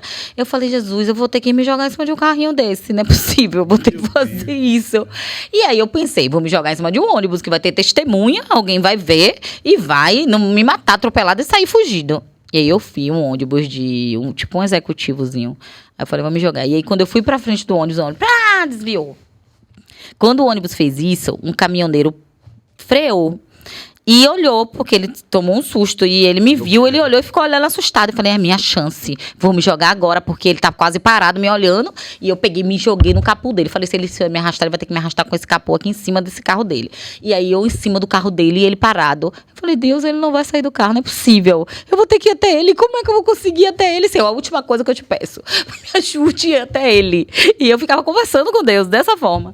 Aí a última coisa, por favor, só pra falar o nome de Fábio. E ele não descia do carro. Não desceu do carro. Isabela, eu vou dizer pra você, eu não sei se eu descia não, porque... Imagine você entender aquela situação, uma mulher na estrada, toda ensanguentada. Situação. Pra pessoa em choque, né? Porque o caminhoneiro deve ter ficado em choque. Ele procurou a gente depois em Santa Isabel, você tem Mas ideia. ele disse por que ele não desceu logo? Ele disse que tinha ido pra uma audiência de um socorro que ele tinha dado na estrada. E que aquilo tinha complicado a vida dele tanto. Meu Deus. E que nesse dia acontece isso com ele não é possível. De novo.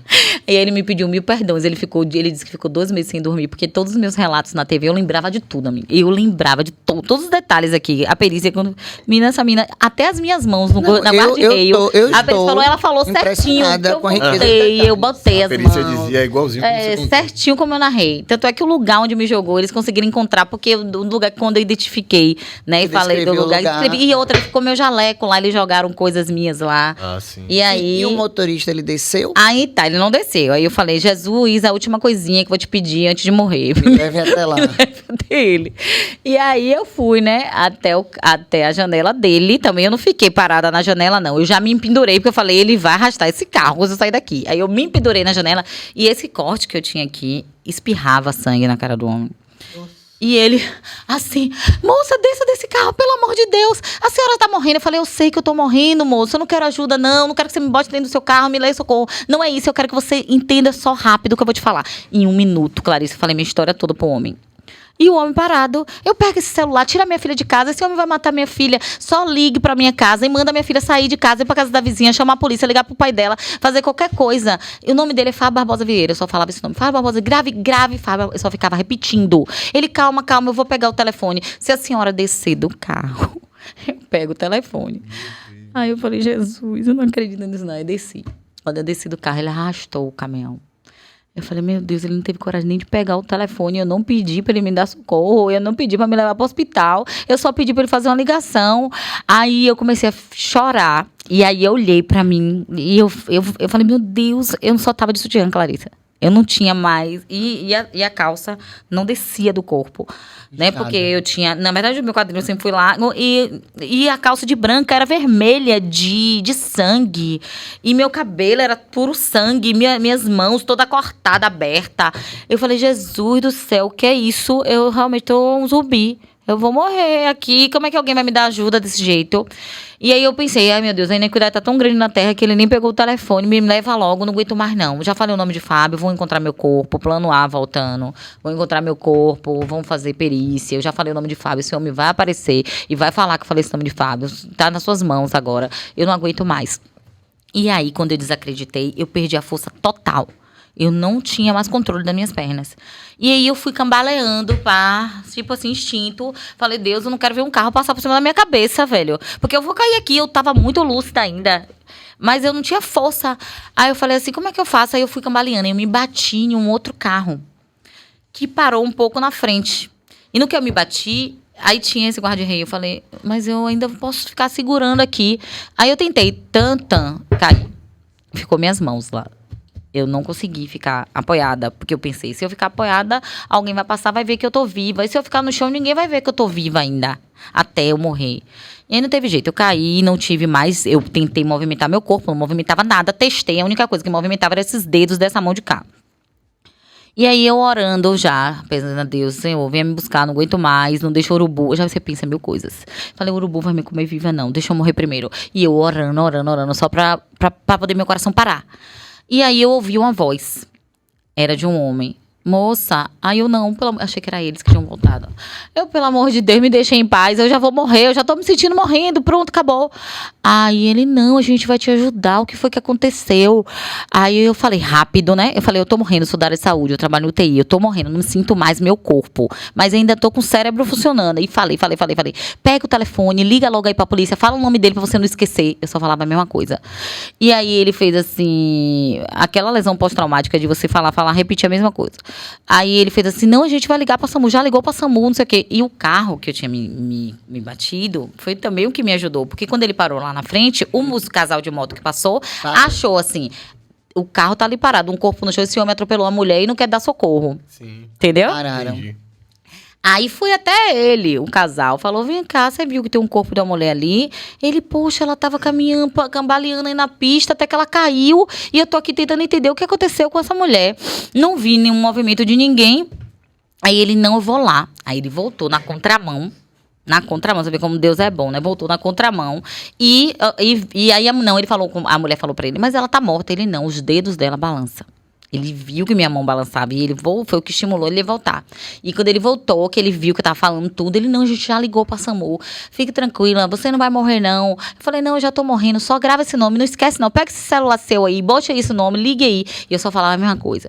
E aí, resultado, a SAMU passou, eles tentaram pra meio da pista chamar a SAMU passou direto.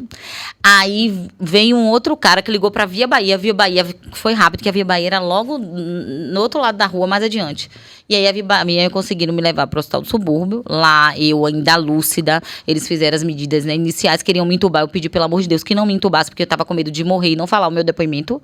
Eu falei, eu quero falar com alguém da minha família antes de morrer, porque todo mundo pra mim eu desconfiava. Então eu falava, eu preciso falar com alguém da minha família antes de morrer, porque eu já não pensava mais em mim, eu só pensava na minha mãe e na minha filha. E aí ele, mas a gente tem que te entubar, você tava hipovolêmica, hemoglobina de 3, lactato lá em cima, taquicárdica, é tipo de parar mesmo.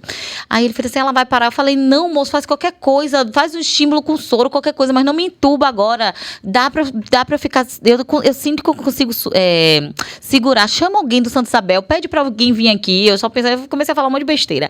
Aí tinha realmente aí começou a correr, eles acharam meu crachá e uma menina colocou no Facebook. E aí chegou no hospital. Um médico que tava de plantão do hospital ficou doido quando soube que era eu, porque eu já tinha tempo lá no Santa Isabel, foi pra lá, né, pra unidade. E aí, chegou lá na unidade e falou, não, eu conheço ela, essa menina é fisioterapeuta de lá, é fisioterapeuta de mais dois hospitais, meu Deus, o que fizeram com ela?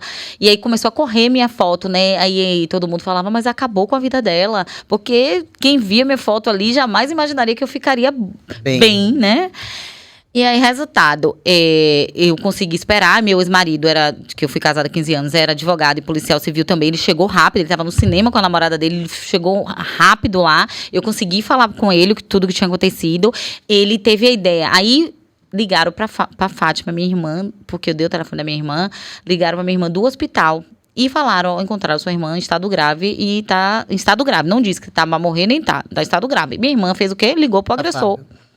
Ligou para Fábio, que era a pessoa de confiança da família. Naquele momento para elas. Fábio, aconteceu isso com Isabela. Isabela estava com você? Ele, não, deixei Belinha na Bonocô. Meu Deus, como é que pode alguém fazer isso com Bela? Aí ela fez assim, vamos lá, Fábio, no hospital. Não tem como dizer isso amanhã. Aí disseram que ela tá grave. Alguém assaltou Isabela. Aí ele fez assim, eu vou. Ela falou alguma coisa? Aí não sei, disseram só que ela tá grave. Aí minha irmã foi, e ele não apareceu no hospital. Aí meu ex-marido falou, você vai ligar pra ela, e vai dizer que ela tá morta. Porque a gente precisa dar o flagrante nele, senão esse homem vai desaparecer, que vai sair na notícia que Isabela tá viva, e foi ele que matou, que tentou matar, ele vai sumir, ele tá com o carro dela na mão. E aí, resultado, ele ficou ligando pra minha irmã. Minha irmã não quer aquela coisa, né, de raiva na hora. Eu não quero falar com esse monstro que ele fez com minha irmã, que não sei o que. Aí meu marido, você precisa fazer isso. Eu não posso fazer isso, senão ele vai, né, desconfiar. Mas você precisa fazer, que foi você que ligou pra ele. E aí minha irmã tomou coragem e fez. E aí ele foi. Ele deixou meu carro na Santa Cruz, porque ele chamou um Uber. O Uber também foi detido. O Uber disse, ele entrou num spin, deixou um saco. Ele entrou no Uber, foi pra lá de Uber. E aí, chegou a abraçar mesmo, como nesses locais só ficam uma delegada e um policial. Esse policial estava lá pegando o depoimento de Adilto, que eu já tinha conversado com o Adilto, né? Passado para ele tudo mesmo, no leito de parada. E aí, Adilto pediu para a delegada subir, por favor, vá ouvir o depoimento de Isabela, que Adilto já da área já sabe, né? Porque uma coisa, você ouvir, outra coisa eu tá falando. Aí ela fez assim, não, essa menina tá em estado grave, todo mundo dizendo que a menina tá entre a vida e a morte, a menina vai falar o quê? Ele não conhece Isabela, ela vai dizer, ela tá falando, por favor, vai lá ouvir. E aí foi quando Fábio chegou. Aí disseram, ele chegou no estacionamento. E aí, esse ínter dele chegou, ele ainda chegou a abraçar a minha irmã, fingir choro e falar como alguém pode fazer isso com Bela. E minha irmã teve que aceitar aquilo, porque não tinha um policial na hora. E aí, quando ele avistou o policial se aproximando, ele tentou correr. Só que os ambulantes que estavam ali, as pessoas que estavam acompanhando os doentes, correram atrás dele, que já sabia da história. E ainda pegaram ele lá e aí conseguiram deter ele. E na hora que prenderam ele deu o argumento que eu tinha dado para o cara, né? Eu digo que foi um assalto, eu falei para os dois caras, né? Não dá tempo de sobreviver, vocês estão fazendo isso por dinheiro. Ele disse que tinha sido um assalto. Aí foi que a Adilto insistiu. Por favor, doutora, vai ouvir o depoimento de Isabela. Esse homem é um psicopata, olha a cara dele, nem parece que ele fez nada com ela, de pulseira de ouro, de todo arrumado, já veio pro carnaval. Aí a delegada fez... Psicopata de alto grau. A delegada fez assim, como é que alguém assalta a sua namorada e você tá todo arrumado pra ir pro carnaval? Como é isso? Não, eu ia até a delegacia. Aí até a delegacia, isso ocorreu 8 horas da noite. São meia-noite e você até agora não foi à delegacia. O rapaz do Uber disse que seu carro tá lá, que o carro dela tá na Santa Cruz. Como pode isso? Tava com você o carro dela. E aí começou a Apertar ele, o né? questionar. Inquirir, né? E aí foi quando meu ex-marido insistiu e pediu. E aí eu lembro, eu não esqueço disso. Eu virei um bloco, na verdade, eu não conseguia mexer em nada mais, nem meu pescoço. Nem meu olho eu conseguia mexer, mas eu ouvia, minha percepção ficou muito maior, né? E aí eu vi, e aquela coisa, todo mundo que se aproximava do leito e falava, vai vir me matar. Né? Eu não confiava mais em ninguém. E aí eu vi ela se aproximando e eu vi a voz do meu ex-marido. E aí ele falando, pode ir até ela. E a mulher, né, fez assim, ela não tem condições, ou como tá essa menina? Eu tenho sim, doutora, se aproxime, pode vir, eu não consigo me mexer, mas eu falo tudo. Aí você falou Aí tudo. falei tudo pra ela chorava assim. Ela, meu Deus, esse homem é um psicopata, ele tá lá como se nada tivesse acontecendo, dizendo que foi um assalto e que ia na delegacia, dar queixa. Quem te vê dessa forma aqui e não entende que isso tudo aconteceu dentro do carro, ele vendo tudo isso. Ele vendo, não aconteceu uma facada fora do carro. Aí depois As 68 disso- facadas foram dentro do carro. 60, isso que a gente ficou, né? Tipo, como é que pode 68 Facadas com cortes e pontos, né? As superficiais não foram nem contadas. Essas facadas que foram contadas, Não, as 68, Isabela, eu foram achava que era- suturadas. Não, eu achava que eram superficiais. Não. Não foram superficiais? Não, todas suturadas. Nossa Todas suturadas. Não foram superficiais nenhuma. Todas que tiveram lesões de sutura foram contadas. Mas os cortes superficiais, nada disso foram contados. Eles botaram hematomas, lesões pelo corpo, fratura de seio nasal, fratura de mandíbula, mas porque eles me batiam também, eles me davam um bocado de murro. Mas me diz uma Isabela, coisa. eu vou- E o muito caminhoneiro forte a história. que não te deu socorro apareceu depois? Foi lá no hospital, Foi o que fez foi o eu depois, disse, né? foi lá. E pediu desculpa. Pedi desculpa. Só que eu não tive contato com ele, porque eu fiquei afastada há quase um ano, né? Do hospital. Mas ele Ele foi no Santa Isabel. foi. Depois ele teve contato com uma amiga minha, que é técnica de enfermagem, que ela falou, eu trabalho no Santa Isabel. Ele não me fala desse nome, não, que eu lembro de uma menina. E quando que menina, ele não gosta de contar, não. Aí ela conta, quando ela contou, ele, meu Deus, Isabela é uma pessoa maravilhosa, não fica com esse pensamento, não, que ela nunca, jamais vai guardar mágoa de você, que não sei o quê, tanana. Mas, assim, ele teve contato com mais de uma pessoa, né, do meu conhecimento, e ele deixou o telefone com a menina da higienização, só que a menina perdeu, e eu terminei não tendo mais aproximação. Você vê que é muito importante, Isabela, você ter visto isso tudo e contar, né, de forma detalhada, realmente é impactante. Eu me emocionei aqui por diversas vezes, mas que essa história sirva, né, de exemplo e parabenizar você por essa força de estar aqui falando, de conseguir relatar e tentar evitar que outras pessoas se coloquem nesse lugar. E essa proteção para a mulher é uma coisa que não tem outro caminho. Ela tem que ser dada de forma severa. A gente precisa acabar com essa cultura que vem, que é do machismo, dessa questão do homem achar que a mulher é uma posse dela. E precisamos de pessoas fortes como você para contar e tentar inibir essa cultura de violência que é muito forte, muito forte. É exatamente essa segunda parte que a gente agora quer extrair dessa conversa aqui, que está muito gostosa. Mas depois desse relato, Isabela, eu tô meio... Perdi as palavras. Mas assim, Realmente é forte, viu? Mas aí você, Muito forte. Aí você se recuperou, o bandido continua preso, né? Ele foi, na verdade, a júri popular, né? Foi condenado a 8 anos. 23. 23, já cumpriu. E a gente tá viva, eu tô viva, né? E reduz 50% a pena. Vocês bem devem saber disso. E aí, como ele tinha cumprido em regime fechado 1/3 da pena, ele agora tá no regime semiaberto, né? Dentro da cadeia ele fica no pátio e de dia e de noite ele vai pra cela.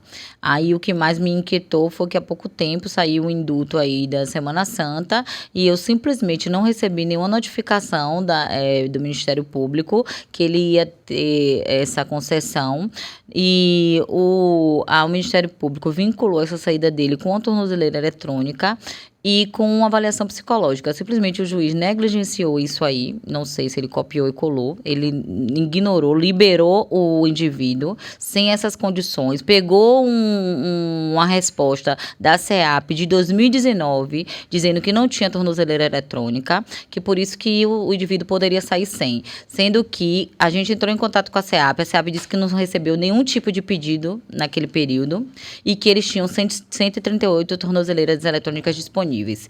E aí eu acionei todas as redes que eu conhecia, né, de televisão, que é isso que eu acredito também, que é a mobilização social, isso que a gente está fazendo aqui, né, essa coisa de a gente realmente, dói, meu Deus, todo dia uma violência, é todo dia uma violência mesmo, é a nossa realidade, a gente não pode fechar o olho para isso, não. O que a gente pode fazer para mudar? Cobrar políticas públicas, cobrar mudança, cobrar efetividade da DEAN, cobrar que a Polícia Civil vai investigar, então não pode fingir que não está acontecendo nada.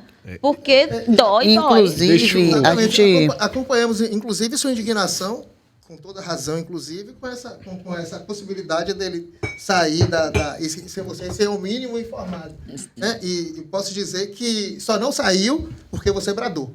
Porque se você não tivesse tomado atitude, estaria aí. Então, essa falha, digamos, falha, displicência, até leniência do poder público com esse tipo de conduta desses criminosos, você acha que isso é uma corrente, que tende a melhorar, ou você acha que isso ainda está muito longe de sofrer uma melhora e de a gente evoluir nesse sentido?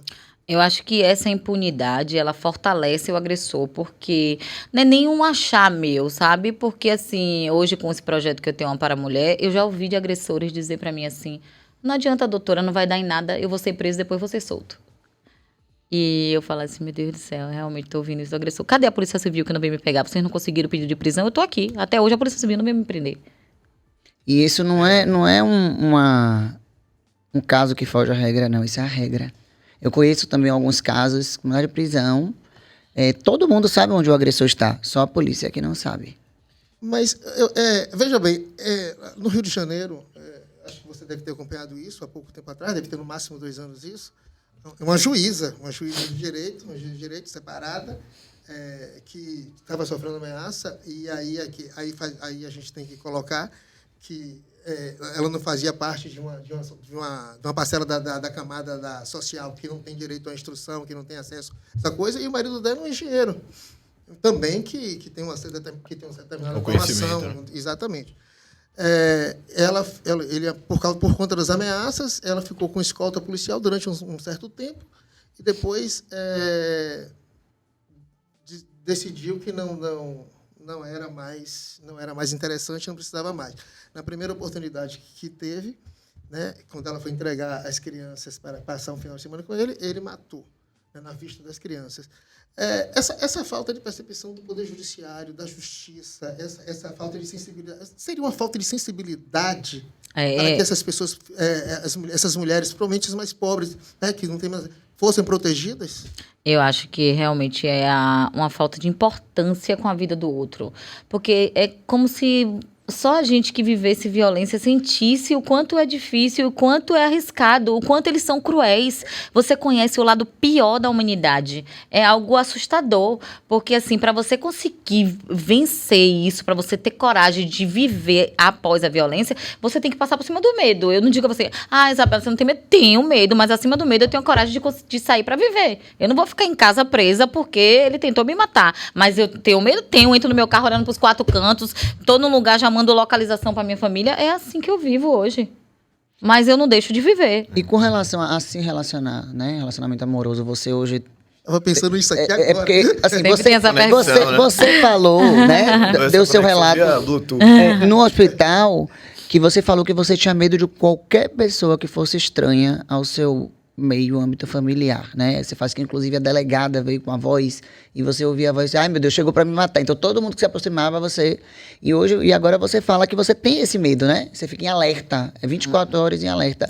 E com relação a essa questão de se relacionar, você já veio a namorar com outra pessoa, ou você fica o tempo todo, o homem faz... É agressor, tchau. É agressor, Não, gente, tchau. não. Eu acho que toda mulher que vive violência, ela precisa passar pelo tratamento. Por isso que eu criei o projeto Ampara a Mulher. Porque as mulheres perguntam, mas como é que você consegue? Como é que você sai? Como é que você vai trabalhar? Você passa pelo caminho que ele te agrediu. Nunca eu passei por lá e deixei de lembrar do que aconteceu. Incrível. Eu vou entrando na Bonocô, eu já lembro de tudo. É toda vez. Mas eu preciso trabalhar. Eu preciso pagar meus boletos. E eu vou ter que vencer aquilo. Há 4 anos, então, você revive essa cena todos os Revivo dias. essa venda. Quase todos os dias, né? Porque eu trabalho 3 vezes na semana, mas tinham que trabalhar. E aí, a questão do relacionamento. Eu fiz um acompanhamento, faço até hoje acompanhamento psicológico, e uma das coisas que eu comecei a criar na minha cabeça. Antes de Fábio, eu tinha uma vida, né? Eu tive relações com outras pessoas, eu tive o exemplo do meu pai, dos meus tios, da minha família, e eu sei que não são todos os homens que é como o Fábio. Então, eu não posso me anular pra vida. E depois de, acho que foi uns 8 meses depois, eu já conheci outra pessoa e comecei a namorar mesmo com outra pessoa. Então, eu terminei esse relacionamento tem pouco tempo, mas eu fiquei namorando com uma pessoa. E assim, claro que você tem alertas, né? Eu não sou mais aquela mais inocentezinha que eu era. Eu já tenho um pouco mais de malícia em relação a isso, alguns comportamentos. Mas você acha que essa sua malícia, ela chega a passar um pouco do ponto, digamos assim, tipo, você já está realmente naquela coisa do alerta mesmo, não é algo ou você consegue não, eu consigo equilibrar? controlar, eu consigo controlar mais isso, mas assim, eu hoje já sei, porque naquela época, eu achava, pô, pra alguém me fazer um mal, eu tinha que ser muito ruim, eu tinha que matar uma pessoa porque as pessoas me matar, e hoje eu entendo que não é assim, e que existem pessoas ruins no mundo, a psicóloga me falou, e outra, quando você é assim, você se sente culpada. A mulher, inicialmente, ela se sente culpada. O que foi que eu fiz? A pergunta que a sociedade tem, eu tive. Meu Deus, o que foi que eu fiz para Fábio tentar me matar? Coitado, tá preso, tentou me matar e agora vai ficar preso, pode morrer lá na cadeia. Chegou a ter esse questionamento? Imagine. Então você, mesmo depois de todo esse processo, desse grau, nível de violência, você ainda permanecia na violência. Mesmo ele preso, você estava vinculado àquele ciclo. O que me tirou da violência foi o acompanhamento psicológico. Você não conseguia sair daquilo ainda, que você achava que ele era coitado. Eu comecei a fazer acompanhamento psicológico, e eu nunca tinha feito acompanhamento psicológico, e eu comecei a relatar. Eu sou muito de falar, né? Falava tudo, poxa, mas... E agora, teve um fato assim que chegou até a mim. Tentaram matar o Fábio na cadeia. Eu falei, meu Deus, eu vou me comparar a ele. Eu vou provocar a morte de uma pessoa na minha cabeça, sabe? E aí, a psicóloga chegou pra mim e falou uma frase que eu nunca esqueci na minha vida.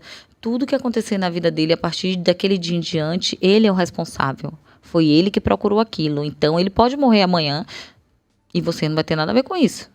Você está psicologicamente preparada para enfrentar o dia que ele sair da cadeia? Porque esse dia vai chegar. Eu tenho medo porque eu entendi o perfil dele, psicopata.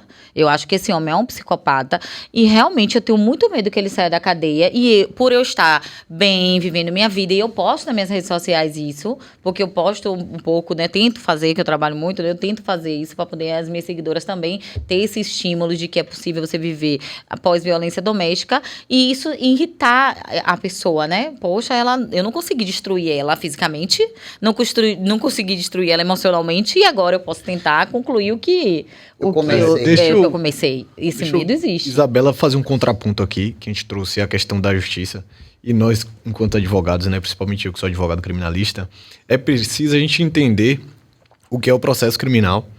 E quando você relata assim, ele vai sair e eu ainda me sinto insegura.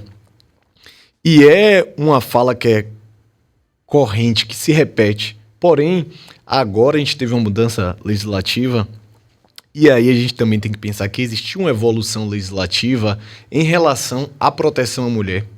A Lei Maria da Penha, ela é uma enorme vitória para proteger a mulher. Hoje ela protege a violência física e psicológica. Então, se um agressor ele faz uma violência psicológica, se ele xinga, se ele manipula, se ele manda até mesmo para a vítima um pix, como eu já vi, mandar diversos pix de um centavo para irritar, ele está gerando uma violência psicológica e ele pode ser preso por isso. E essa evolução legislativa, ela traz uma coisa que é fundamental, e aí eu vou fazer uma relação com o que você falou, que é a medida protetiva. Hoje, a mulher pode se deslocar à delegacia, procurar uma autoridade responsável, que é o delegado, e o delegado, de imediato, determinar essa medida protetiva. Essa medida protetiva, há alguns meses atrás, ela tinha um prazo, que era o prazo de 6 meses. Com essa mudança legislativa agora de maio, o que é que gera? E aí traz e se encaixa perfeitamente no que a gente está falando.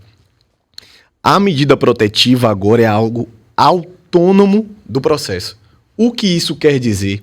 Que ela vai correr ao lado do processo, ela tem um número específico e ela não está atrelada ao encerramento da instrução. O que é o encerramento da instrução? A sentença penal condenatória. O que é que cabe para você agora? Uma solicitação de uma medida protetiva que se prolongue ao tempo, independente da fase do processo, independente da sentença, independente de tudo que esteja ocorrendo.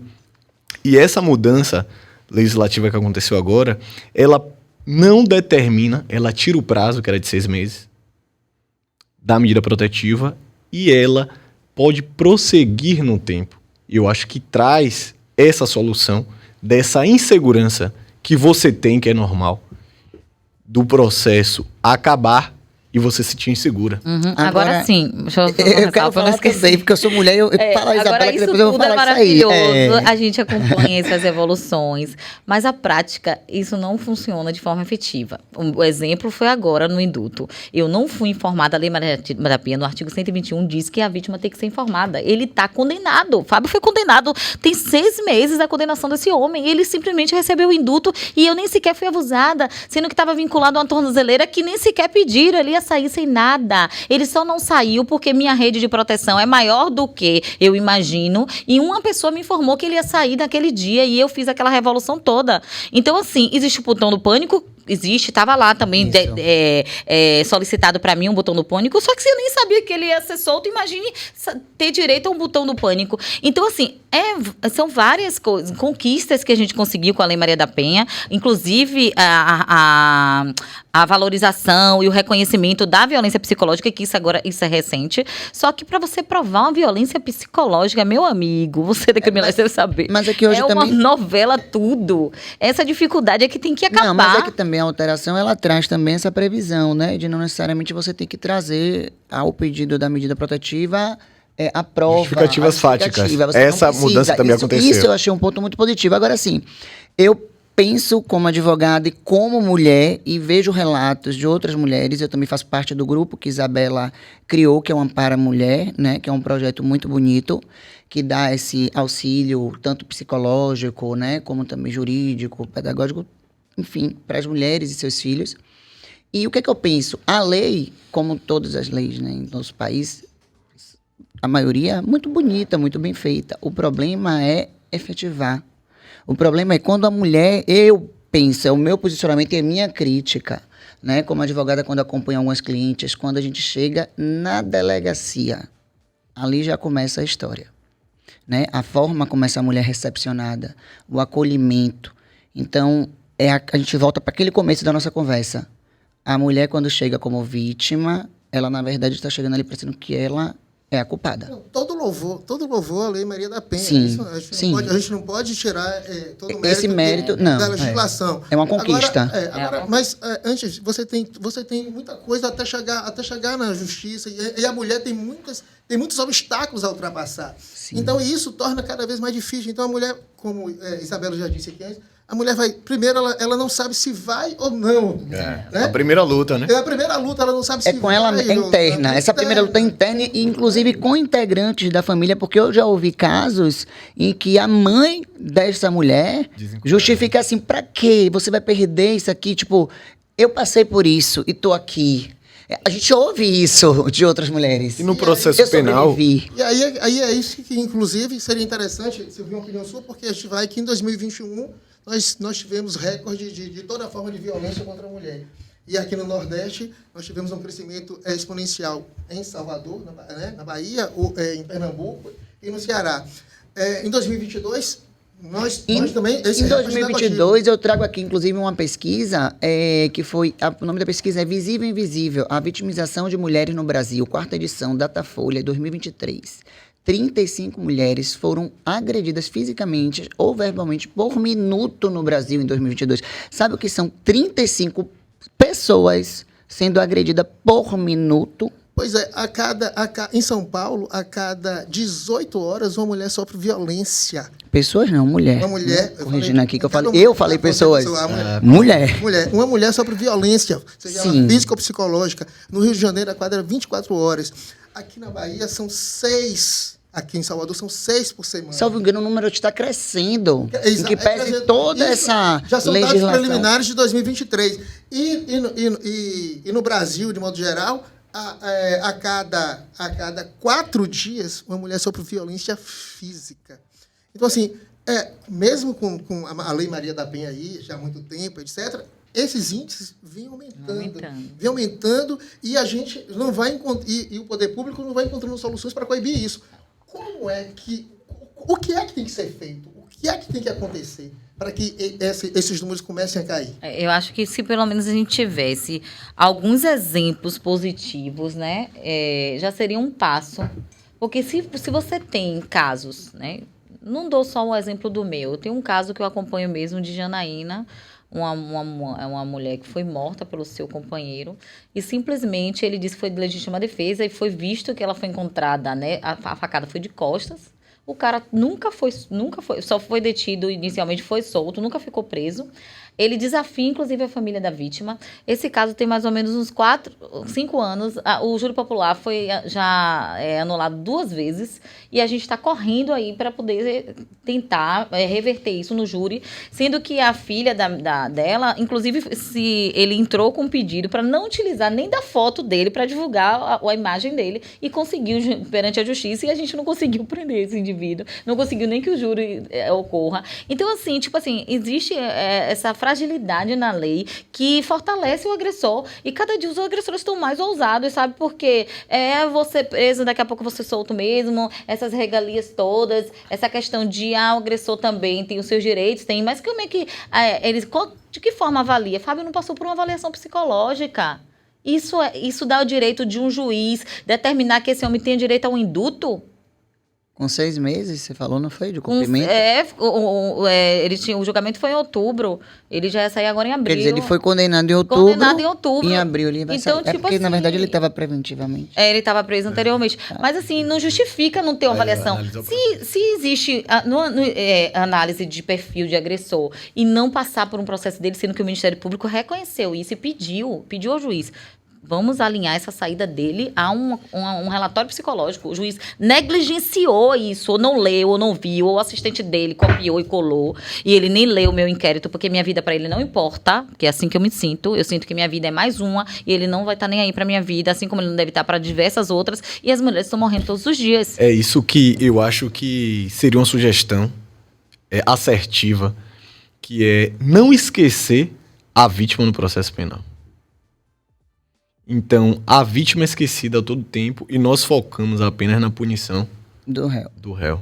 Então, não há amparo psicológico, não há uma comunicação em relação ao movimento do processo, não há um acolhimento na chegada. Eu também estou atuando em um caso até de grande repercussão, onde a mulher chega à delegacia ferida e o delegado manda ela ir para o hospital. Aí ela precisa ir para o hospital, retorna, não é aceita ainda.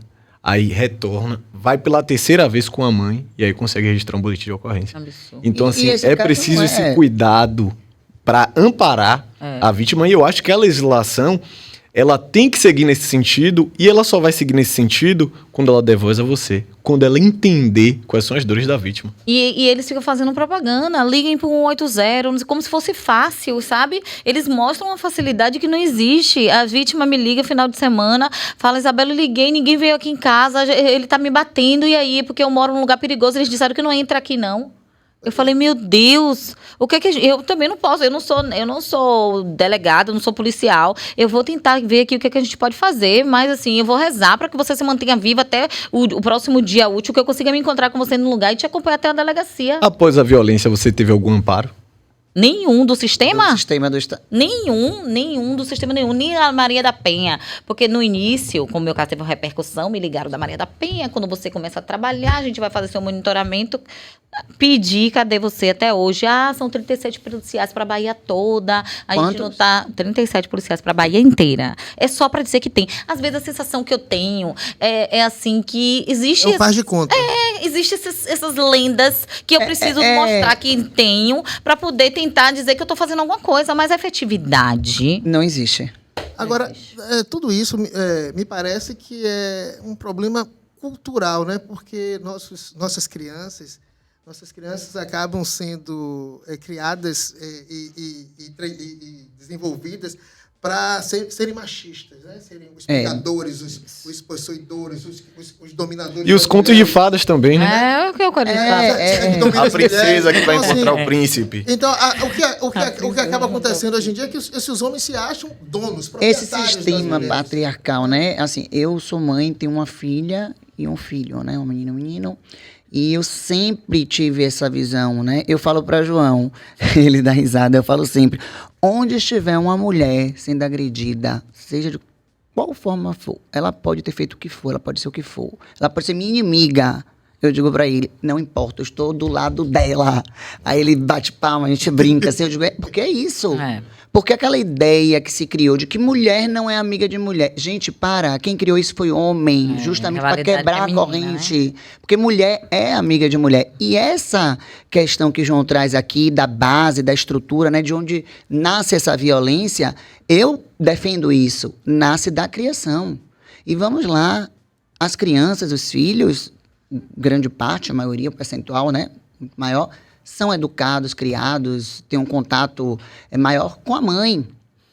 E são mulheres, né? Então, assim, qual o momento em que essa história toda, né, desse sistema patriarcal, ele tem que ser quebrado? E eu, como eu estava falando, eu tenho um filho, eu sempre disse para ele, Sofia, né, o nome da minha filha, ela vai danar, porque eu falei o nome dela aqui. Ela tire e apague, porque quando eu posto foto no Instagram, ela apaga, eu digo, não vai dar para apagar. Então, quando Pedro, vou falar o nome dele, batia em Sofia, né, briga de irmãos, quando pequenininhos, e aí ela ia lá, puxava o cabelo dele, ele ia, puxava o dela, e eu repreendia, né, a situação, e ele, mas ela me bateu primeiro. E eu dizia para ele, eu digo, vem cá, eu digo, não importa. Eu digo, ela pode ter lhe dado o primeiro tapa, mas não justifica você bater nela. Ele, por quê? Eu digo, porque você é homem. Ele, e por quê? Eu vou ficar apanhado? Eu digo, vai. Ele, eu faço o quê? Eu digo, corra. Quando ela lhe bater, corra. Corra, meu filho, corra gritando, mas não bata mulher. Não bata. Primeiro, porque não se bate, porque a força física é desproporcional e a violência não se deve existir de forma alguma. Verdade. E segundo, se você bater nela lá na frente, você vai se dar mal. Lamentavelmente, entendeu? Sempre é do que assim. E as mulheres do país têm, lamentavelmente, uma criação machista. Sim, fecha a perna, a mulher não senta assim, mulher não veste essa roupa, a mulher não sobe em árvore.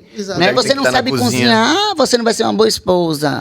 Porque Né? Então sempre teve esse discurso. E o menino lugar de servir, né? já tá namorando? todos os dias, meu filho vai pegar sua filha. todos os dias a gente vê no noticiário, porque matou, porque acabou o relacionamento, se não vai ser minha, não vai ser de mais ninguém. Sim, homem é homem, mulher é mulher. Ele falou isso no julgamento, gente. Porque eu sou homem. Homem é homem, mulher é mulher. Imagine. Agora, se nós pensarmos, a legislação, há algum tempo, tinha um excludente de licitude, que era lavar a honra, do homem. Então, é um sistema dentro da justiça e legal o homem defender a honra dele, ceifando a vida de uma mulher. Então, graças a Deus, isso vem mudando. Vem. E essa questão já existe também desde o casamento, né? Tipo, separou de quem é a culpa. Qual é a culpa? Né? Tipo, o casal tinha que ir lá falar a culpa é dele, a culpa é dela. Isso. Enfim, eu acredito, defendo essa tese, essa ideia de que realmente tudo nasce dentro do seio familiar. Eu acredito nisso, na educação de base. E defendo também, né? Como a gente colocou aqui, as leis estão aí, são ótimas. Eu, como advogada, percebo que vem uma evolução grande, mudança. A gente precisa melhorar muito, claro, mas são boas. Para mim, no meu entendimento, o que falta é a prática. Exatamente. É a hora que a mulher chega na delegacia, o acolhimento, o Estado, o sistema, acolhimento, seja ele jurídico, psicológico, financeiro, porque muitas dessas mulheres não têm onde morar. Eu tinha um caso de uma cliente que a família dela é do interior, um interior bem distante, ela não tem parente, não tem ninguém aqui, e ela não tinha para onde ir, porque nem sequer o dinheiro de passagem para voltar para casa ela não tinha, porque ela não trabalhava. Então ela não sabia como sair daquela situação e não tinha ninguém para amparar. Chegou ao ponto de eu olhar para ela e falar, eu posso pagar a sua passagem. Só que o ciclo vicioso, ela estava tão ali vinculada àquilo, que ela, quando eu dei a alternativa, ela deu para trás. Aí ela criou outro problema. E eu vou chegar lá como? Enfim. Então, eu defendo essa ideia de que realmente... Eu defendo essa ideia. Bem, a conversa está muito boa, excelente, Como maravilhosa. Mas, infelizmente, rapidinho, nosso tempo está estourado. Então, eu queria agradecer a Isabela. Foi muito proveitosa a nossa conversa, muito interessante, né? Faço votos de que vocês se apaixonem por outras pessoas novamente, possam viver outras histórias de amor, dessa vez com finais felizes, um final feliz, né? Porque vai ser mais uma. E dizer que esse tipo de conversa serve, eu espero que para alertar todas essas mulheres, né? Para que acendam a lanterna, acendam a luz quando a luz amarela, quando vê que o relacionamento está passando de determinados limites, né? Então tem que pôr um freio para evitar que descambe para uma situação catastrófica como essa. Muito obrigado, né? Foi um prazer estar aqui com você. Eu vou encerrar, fazer minhas considerações finais, te dando força e dizendo que o seu papel, a sua pessoa, a sua vida é importante para a sociedade, para o coletivo. É incrível desde o início como você conseguiu resistir isso tudo, e você tá aqui, você falar, e você ir pro Instagram, e você ter um projeto, isso tudo é importante, não para você só, mas sua luta virou coletiva. E a luta contra a violência doméstica não é uma luta só das mulheres, é uma luta também dos homens e de toda a sociedade. Que esse espaço aqui gere um pouco de consciência para essas pessoas, que gere o alerta. E aí, doutora Clarice, em uma das palestras que eu tive a oportunidade de fazer, estava com um delegado, e ele falava que é estatística, quando o homem puxa a faca uma vez, na segunda, ele vai enfiar na mulher. Então é preciso que as mulheres entrem nesse alerta, para que não entre em uma relação abusiva, para que em qualquer sinal de violência, seja ela física ou psicológica, hoje a lei ao protege, ela pode se dirigir a uma DEAN, que é uma delegacia especializada para essa situação. Ela pode solicitar uma medida protetiva, independente, hoje a legislação permite isso, de relatar os fatos. A medida protetiva vai seguir, independente do processo, e até mesmo sem esse indivíduo ser preso ou não, porque, a depender da situação, isso pode gerar mais uma violência para a mulher. Então, esses são os meus votos. Conte comigo o que eu puder aqui, de forma, claro que simplória, que tiver ao meu alcance. Darei todo o apoio a você e continue na luta. Eu quero deixar aqui uma mensagem de que eu sou uma pessoa que eu digo que é difícil me emocionar, né? Chorar eu não choro. Brincadeira, não fico me vangloriando disso, não. Acho que isso é um problema, eu preciso tratar.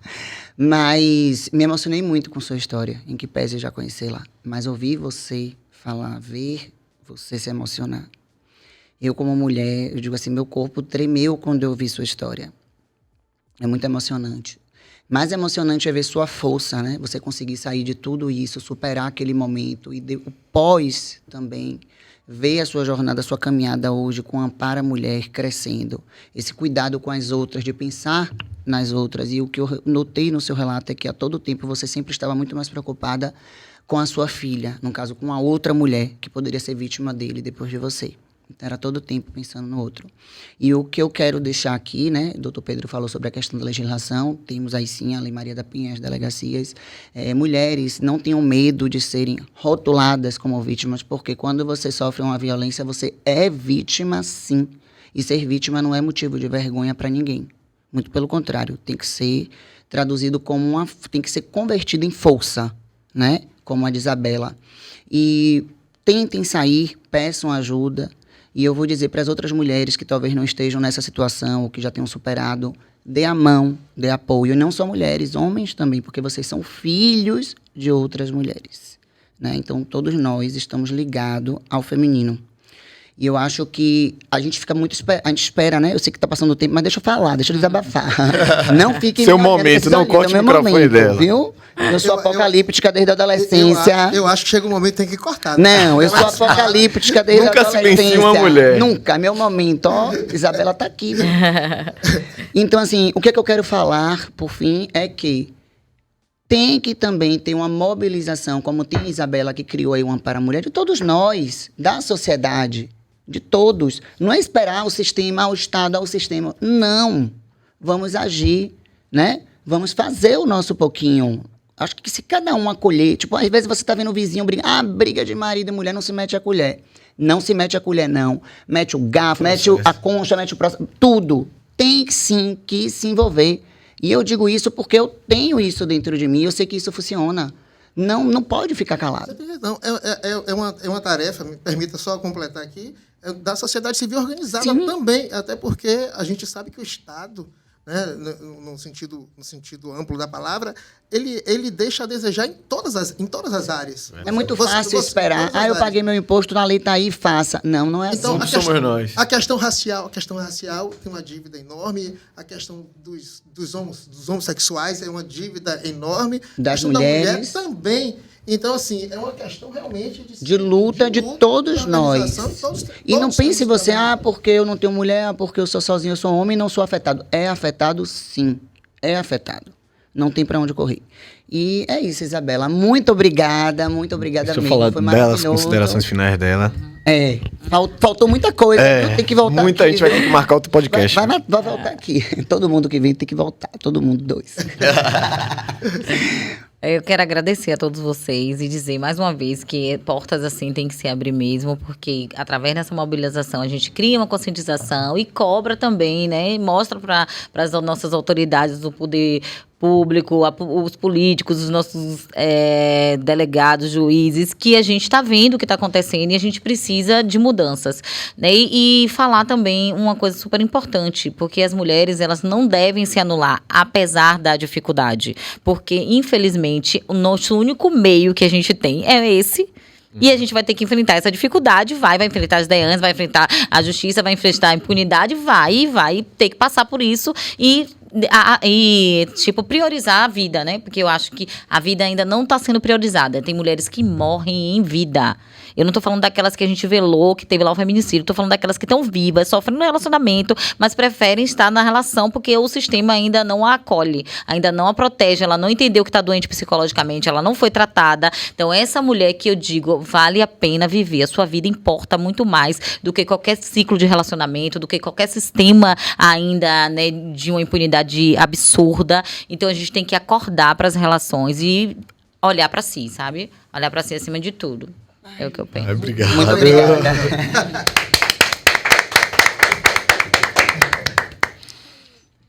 Eu sou apocalíptica.